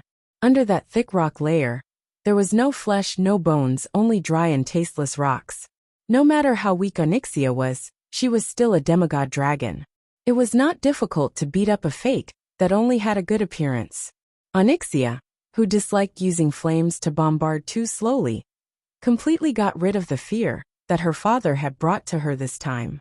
She boldly rushed forward, swung her long and thick black dragon tail, that was even more powerful than a battering ram, and smashed it hard. This fake was really big. The stone dragon that was purely driven by elements, and part of the soul fragment, could be said to be terrible in terms of agility. After receiving a series of heavy blows, the fake Nesario finally could not hold on any longer, and his movements clearly slowed down for a moment. The Black Dragon Princess, who was even more petite, seized the opportunity to do a 3.5 somersault with a degree of difficulty of 4.0, and hit the former's chest with a spiral flick of her tail. The terrifying blow caused the stone chest to cave in deeply. Terrifying cracks spread in all directions layer by layer, and the dragon-shaped shell burst into pieces.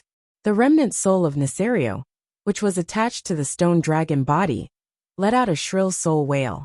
He tried hard to control the unfamiliar body in an attempt to launch a counterattack. Unfortunately, Onyxia, who was full of confidence, was even more at ease in the battle. In Duque's opinion, her attack was as ridiculous as using a plastic serrated knife to cut a 1,000-year-old tree. In fact, her destruction was quite efficient. The stone dragon body parts, large and small, were crushed under her attack. Like a bulldozer, she quickly shoveled away a huge sand sculpture called Nesario, piece by piece. Soon, when the chest of the fake was blown up, a scarlet crystal was revealed. Duque, who was observing from Stormwind City, could not help but exclaim, F***CK. I've never seen such a big heart of the mountains. This mysterious gem, which theoretically could only be born in huge mountains, had quite amazing earth elemental magic. Unexpectedly, N'Zoth was so awesome that he found such a big one and used it as the core of Nesario's substitute. Although Duque wanted to tell Onyxia not to touch this thing, it was too late. The Black Dragon, who was immersed in the fact that she had defeated her father, smashed the small house-sized heart of the mountains with her tail. Boom! With a loud sound, the huge stone dragon body collapsed and shattered, and every dragon-shaped part on its body began to fall apart on its own. It was as if there was a meteor shower in the sky, and huge rocks fell into the sea 10 kilometers away from Stormport.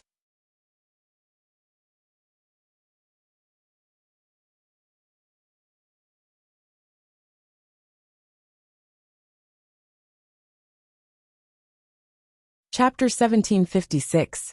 Dong! Dong! Dong! The sound of the boulder falling into the sea was like the drumbeat of victory.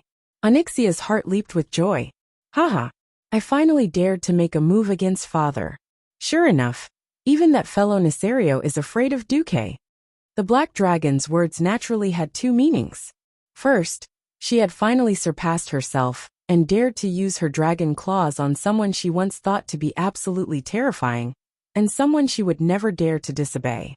Second, even someone as terrifying as the Wings of Death still had to walk around Duque when they saw him. This was a simple and straightforward reason. If Nesario was really that powerful, why didn't he just kill his way to Duque's doorstep and start a war with him?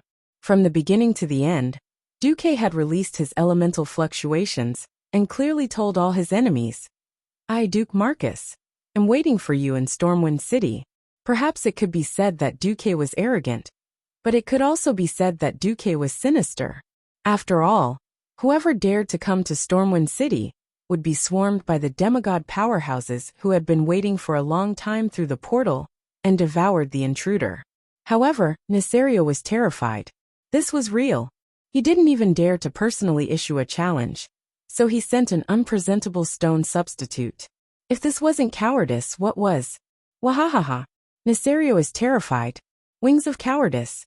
You don't even have the courage to face my master, so don't pretend to be the best in the world. Let me tell you, if my master can destroy you once, he can destroy you a second time. Onyxia laughed wildly as she looked at the sea where Nesario's substitute had fallen. Although the object of her ridicule was her father, the messy affairs of the Black Dragon clan, and the terrible family relationship that was prone to killing each other, were just like that. Duke Marcus, just you wait. Once I destroy Azeroth, I'll see what use a demigod like you will have. Nesario's roar came from the void.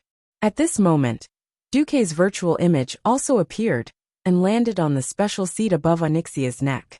Even though she knew that Duque's main body wasn't here, the Black Dragon Princess still cooperated and allowed Duque to ride her.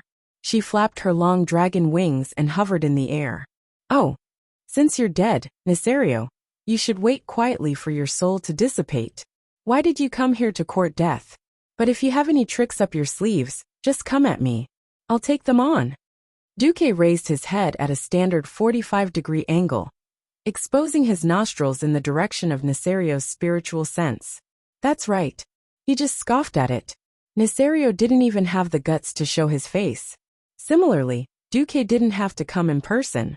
He just had to give a magical 3D image. Hee. Let's see if you can still be so confident after the world you're so proud of is completely destroyed.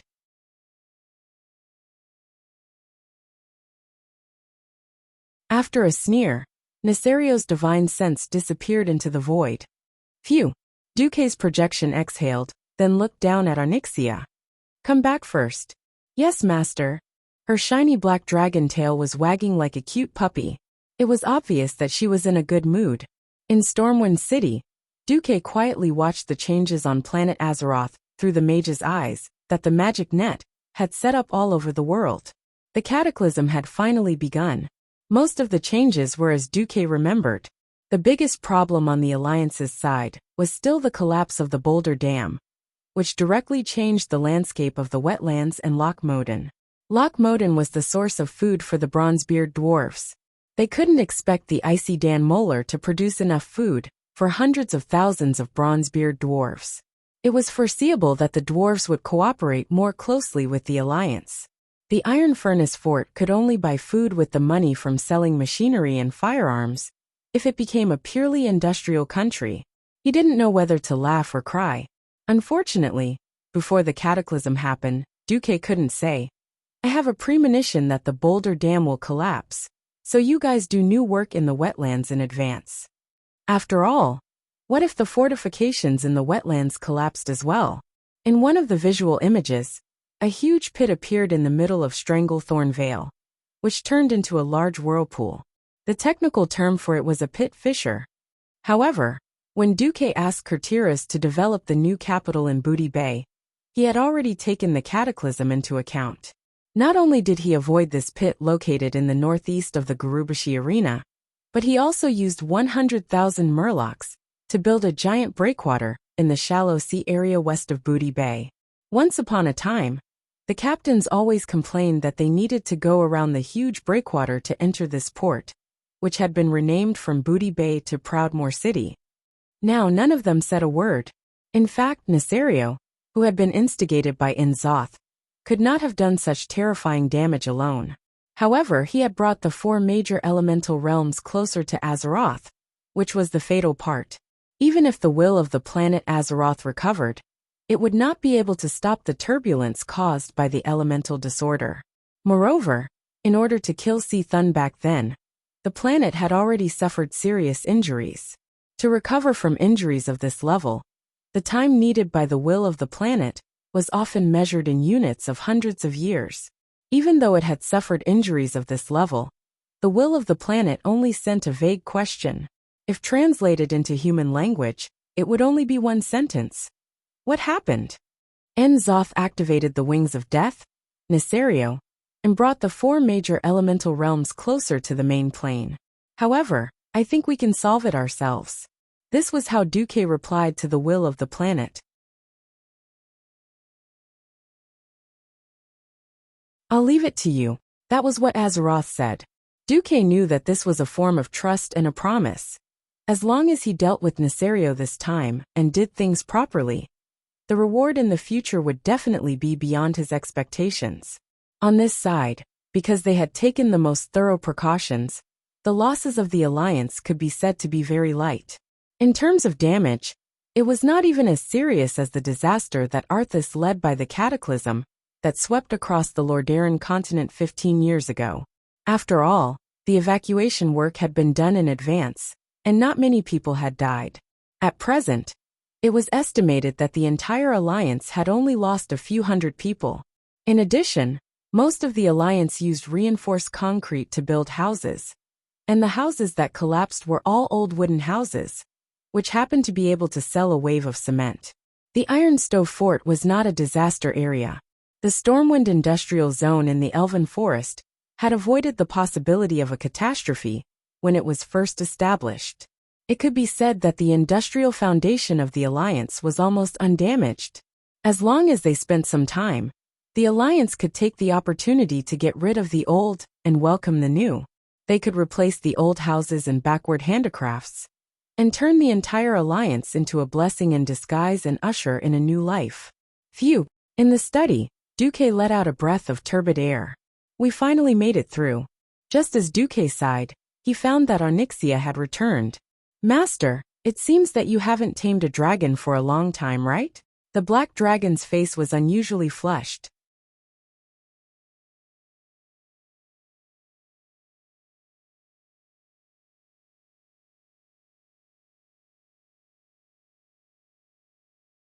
Chapter 1757.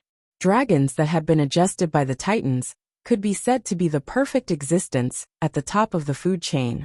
Not only did they have high intelligence, but they could also control the elements and even transcend the mortal world. As a price, their fertility was greatly reduced. Frankly speaking, the ancestor dragon could really eat and give birth. Compared to their long lifespan, the dragon's estrus seemed very short.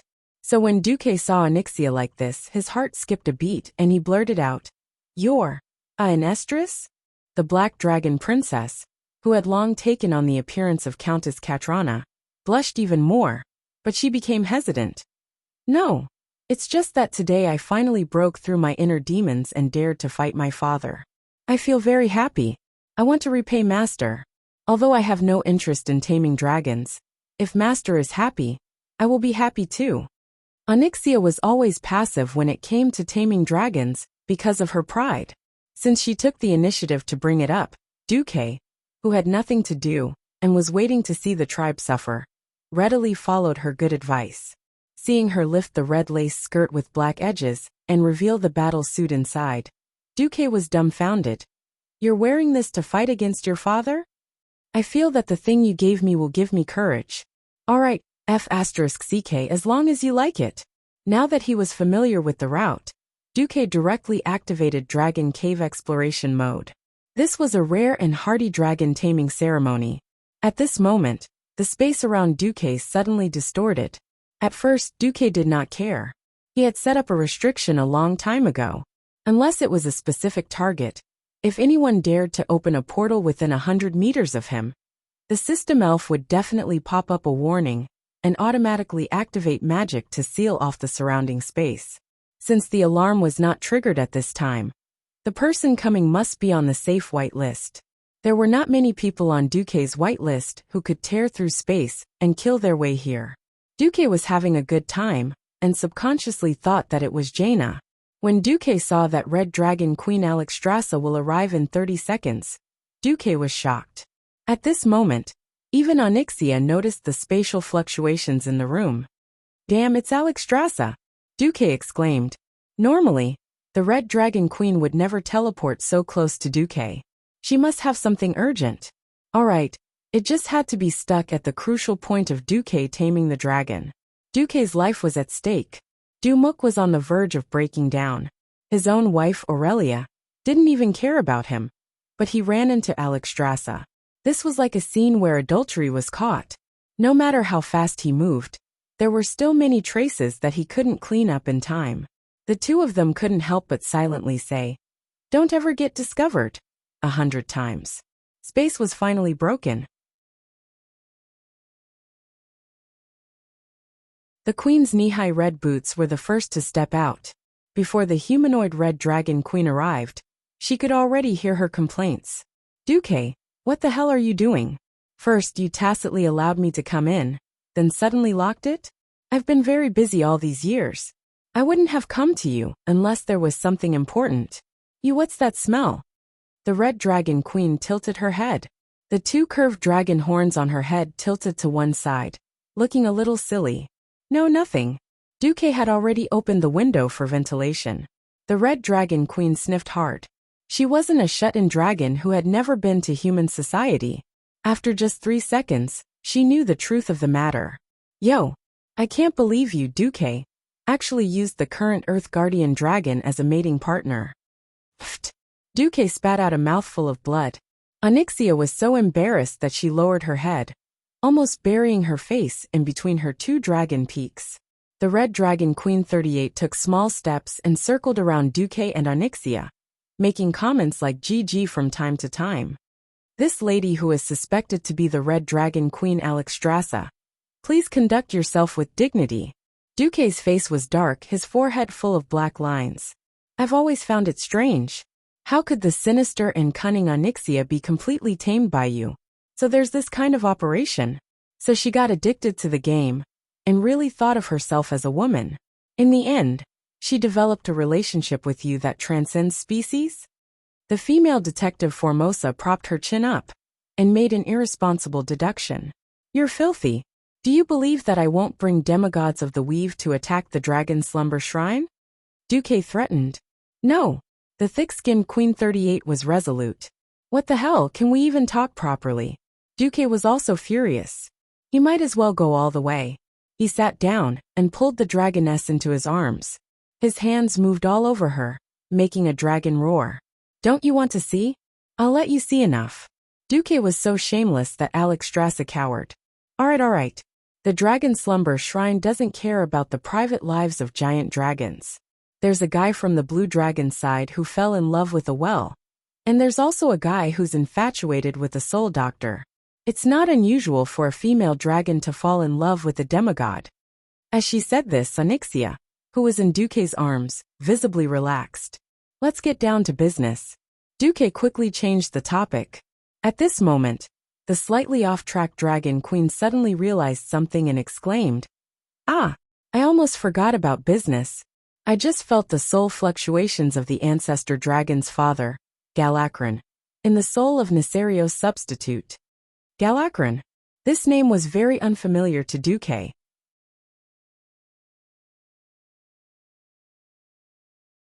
However, every player who had been in the Dragonbone Waste would be puzzled by the exaggerated dragon bones in the Dragonbone Waste.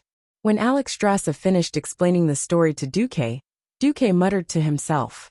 Needless to say, Enzatha's train of thought was really ingenious. He could even come up with such an awesome idea. Speaking of which, Galakron had been dead for 25,000 years, but he could still extract vitality factors. This made Duque speechless. Now Duque was really a little worried. If the reborn Neserio also had the ability to devour living dragons and strengthen himself, that would not be good. After all, he could choke that guy to death by throwing a big stone last time. This time, Netherio was already dead. Not to mention choking him. Even if he used a stone to replace his heart, he would still be alive and kicking. Damn it, Duque. This was a little tricky.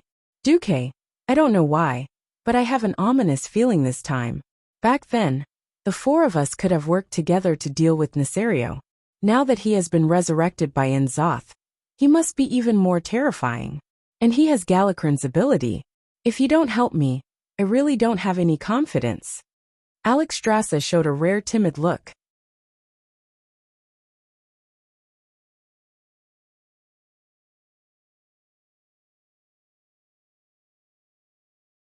Chapter 1758.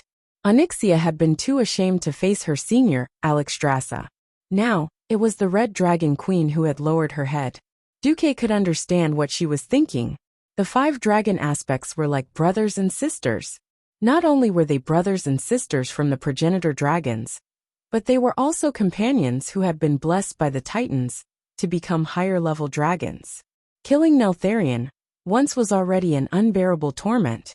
Now, not only did he have to suffer a second time, he also had to face the nightmare of Galakron. If it was Duke Ku, he would probably go crazy from the endless entanglement of ill-fated karma. More importantly, Duque knew the fate of the original dragon aspects. At the time of the cataclysm, it was Nozdorma's turn to die. What was even more cruel was that not only did Duque know, but Nozdorma himself also knew. It was as if he had an incurable disease, yet he still had to remain silent and walk step by step to the end, waiting for his destruction. It was definitely not a good feeling. However, the Bronze Dragon King had not said a word from start to finish. After sighing, Duque smiled. Who do you think I am? If I don't help you, who will? Suddenly, even Alexstrasza's eyes became misty. Yes. When did it start? It seemed that Duque had saved her in order to fight against the tribe. She had always tried her best to help Duque. Alexstrasza might have been able to maintain a sense of superiority in the beginning. As Duque's strength rose like a rocket, Duque, who had seemed insignificant in the past, became the new guardian and savior of Azeroth. When the dragon aspects fell, it was Duque who came to the rescue. When Otter's guardian died, it was Duque who appeared and held the fort. Since the beginning of the Dark Portal, Duque had appeared almost every time there was a crisis to save the world. Whether she was willing to admit it or not, Duque and his forces had become an important part of Azeroth's survival. Even though she knew that Duque was doing this to help himself, Alexstrasza still felt a surge of warmth when she heard such a firm and unhesitant promise. Thank you. You're welcome. Duque nodded lightly. As if her brain had gone haywire, Alexstrasza suddenly asked, You really don't need to thank me? Like having sex with you once, like Onyxia? Pfft, Dumuk spurted out. Onyxia just wanted to find a hole to hide in. Forget it. Duque felt a headache coming on. Things like taming dragon were only interesting when it came to specific targets. If it was a challenge of this nature, then forget it. To avoid any awkwardness in the future. After all, whether or not Alexstrasza understood human emotions was another question. The queen put her hands on her waist and looked left and right. Actually, I feel that my elf form is more in line with human aesthetics. What, you don't like it? No, that's not the problem. Duque's balls continued to ache faintly. After talking for a long time, Duque finally understood that Alexstrasza was lacking a brain. If he really ked her, he reckoned that Duque would not feel any sense of accomplishment. Speaking of which, when do you think we should make a move on Nesario? Duque pondered for a moment. Now N'Zoth and Nesario are thinking of a way to completely connect the world of Azeroth with the 4 elemental realms. This will certainly cause unrest in the main Azeroth plane, but it's also an opportunity to strengthen the planet. In my opinion, it's more appropriate to wait for the overlapping spatial structure to stabilize before launching a fierce attack. I see. How long do we have to wait? According to the current progress of the spatial fusion, about 3 months should be enough. At the latest, no more than half a year. 3 months was a very delicate period of time. As a long-term plan, it was undoubtedly too short. However, it was more than enough to ferment certain events. History had unknowingly taken a turn. In the original history, at this point in time, William had long been driven crazy by the near collapse of the economy. William was an excellent warrior, but he was not a king who understood economics. Therefore, William was very irritable at this time, and the ghost wolf's personality began to gain the upper hand. In this life, with Duque, although the economic lifeline of Stormwind was almost entirely in the hands of the Marcus family. As long as Duque and William did not oppose each other, Stormwind's economy could be said to be under a lot of pressure, but it was still quite healthy overall. In particular, Duque had made economic transformation and various disaster relief plans in response to the cataclysm. In addition, from the end of the crusade against the Lich King to the occurrence of the cataclysm, there were a few extra months of buffer time. This caused the entire economic system of the Alliance, including Stormwind, to undergo a slight sharp turn. However, there was still a long way to go before it overturned or even collapsed. Duque was too outstanding. He was so outstanding that even though William did not have a good relationship with Duque, he still unconditionally handed over the country's economy to Duque. This allowed William to focus on training the army of Stormwind. The only thing that William was unhappy about was that his son, Anduin Wrynn, was too soft. He was like a wimp, and not manly at all. He did not know that his son would become the famous Dirty Shepherd in the future. He would always believe in Brother Spring, and resurrect hundreds of Alliance soldiers on the spot. At this moment, this irritable father was extremely troubled. Unfortunately, because Duque had intervened in the Van Cleve incident and settled things with Onyxia, William's queen, Tiffany Alien, was still alive in this life. To some extent, she had become little Anduin's protective umbrella.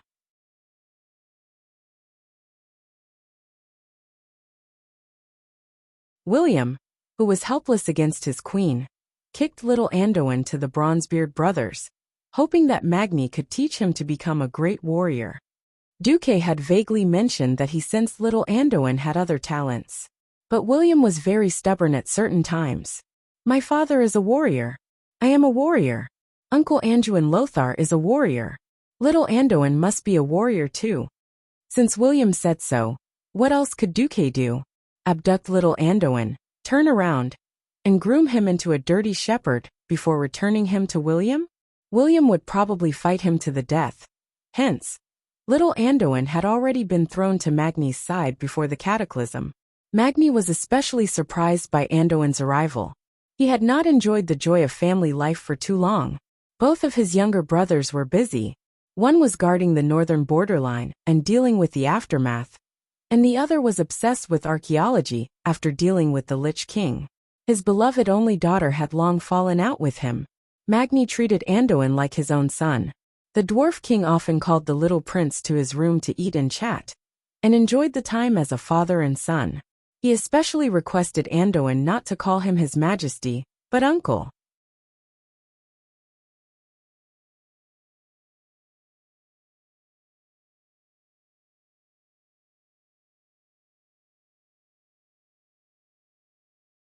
Chapter 1759. Duque knew it through cheating as a transmigrator, but Magni knew what little Anduin was more suitable to do through pure communication. He didn't agree with William's plan to train Anduin into a warrior, because Anduin didn't want to be one at all. In fact, he was more suited to be a priest than a warrior. For this reason, Magni even gave Anduin the Bronzebeard family's holy hammer, Crusher of Fear, which had been passed down for generations in the Bronzebeard family. This hammer of magic damage would shine in the right hands, and Anduin was such a person. In short, Anduin enjoyed the happiest period of his life in the Iron Furnace Castle. Unfortunately, happy times were always short-lived. Now Magni had another important thing to do. Uncle Magni, do you have to go? Little Anduin looked reluctant after knowing Magni's plan. Anduin, you will eventually inherit your father's legacy and become the king of Stormwind. Your life and soul, from the day you were born with the surname Urin, no longer belong to you, but to the people of Stormwind. This is the glory of being a king, and also the duty of a king. Anduin didn't really understand, but he nodded obediently. Magni solemnly placed his hands on Anduin's shoulders, who could already be considered a youth. Only I can walk my path. I am walking for all the dwarfs. This is everyone's hope, and also my own choice. Anduin pursed his lips and nodded again.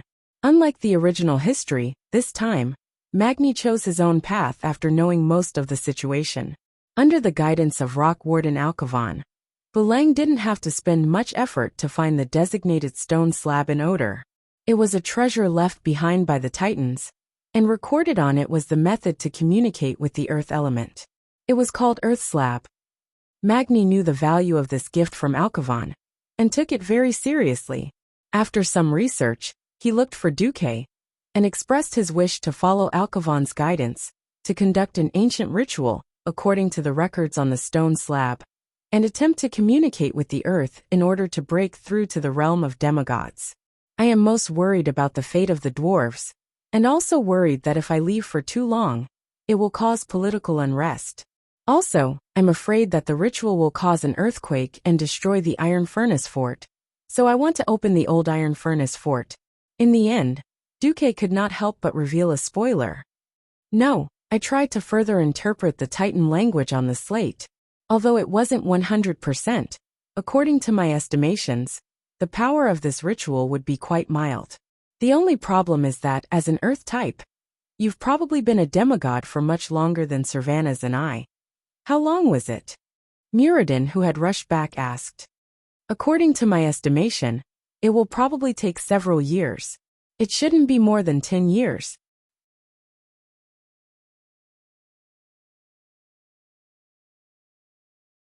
What Duque said was an estimate, but those who were familiar with Duque all believed that Duque had seen too many things in the long river of history. Perhaps because of the restrictions, Duque could not reveal too much, but everyone understood. Magni made his final decision. Iron Furnace Castle cannot be without a king for a day. So be it, Muradin. You will inherit my throne, and then I will perform the ceremony.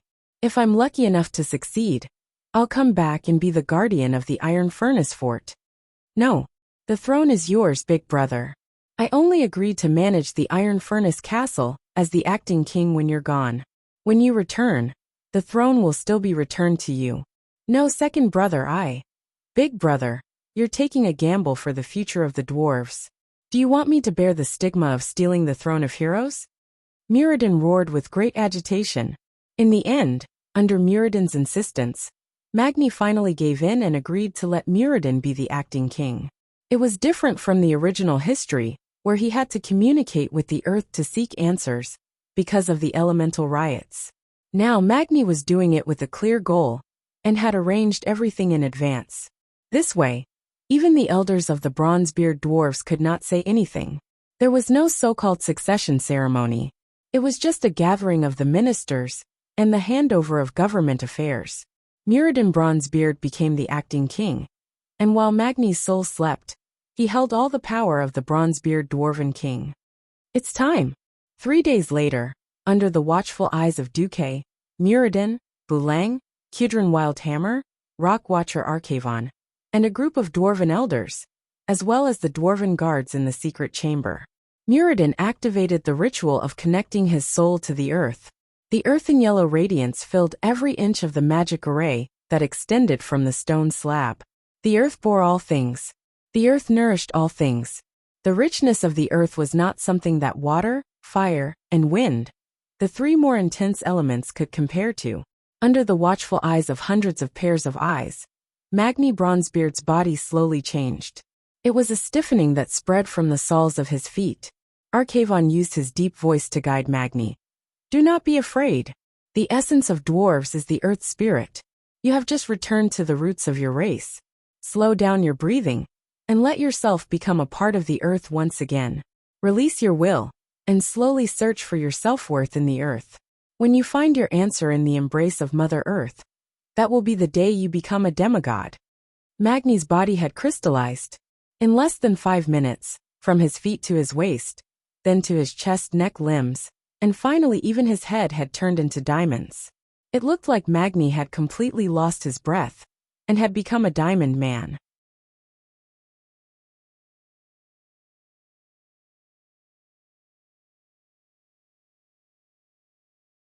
If they didn't know better, they would probably think that Magni was already dead.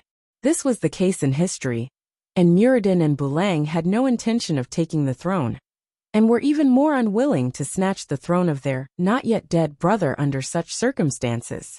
This caused the Bronzebeard dwarves to fall into great chaos. With Duque as a witness and Arcavan's guidance, everything became logical. Muradin bowed deeply to Duque. I'll leave the magical protection to you.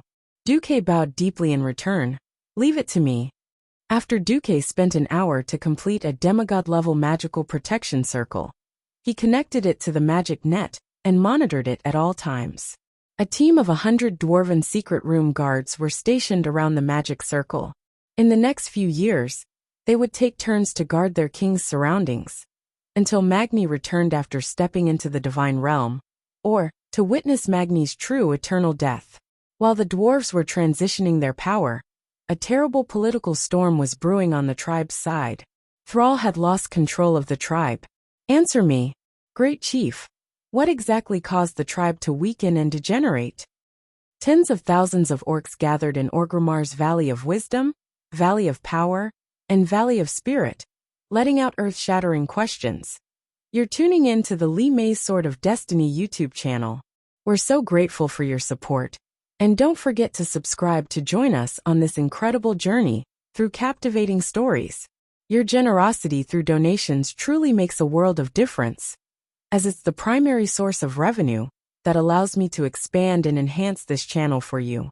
Thank you from the bottom of my heart for being a part of this adventure.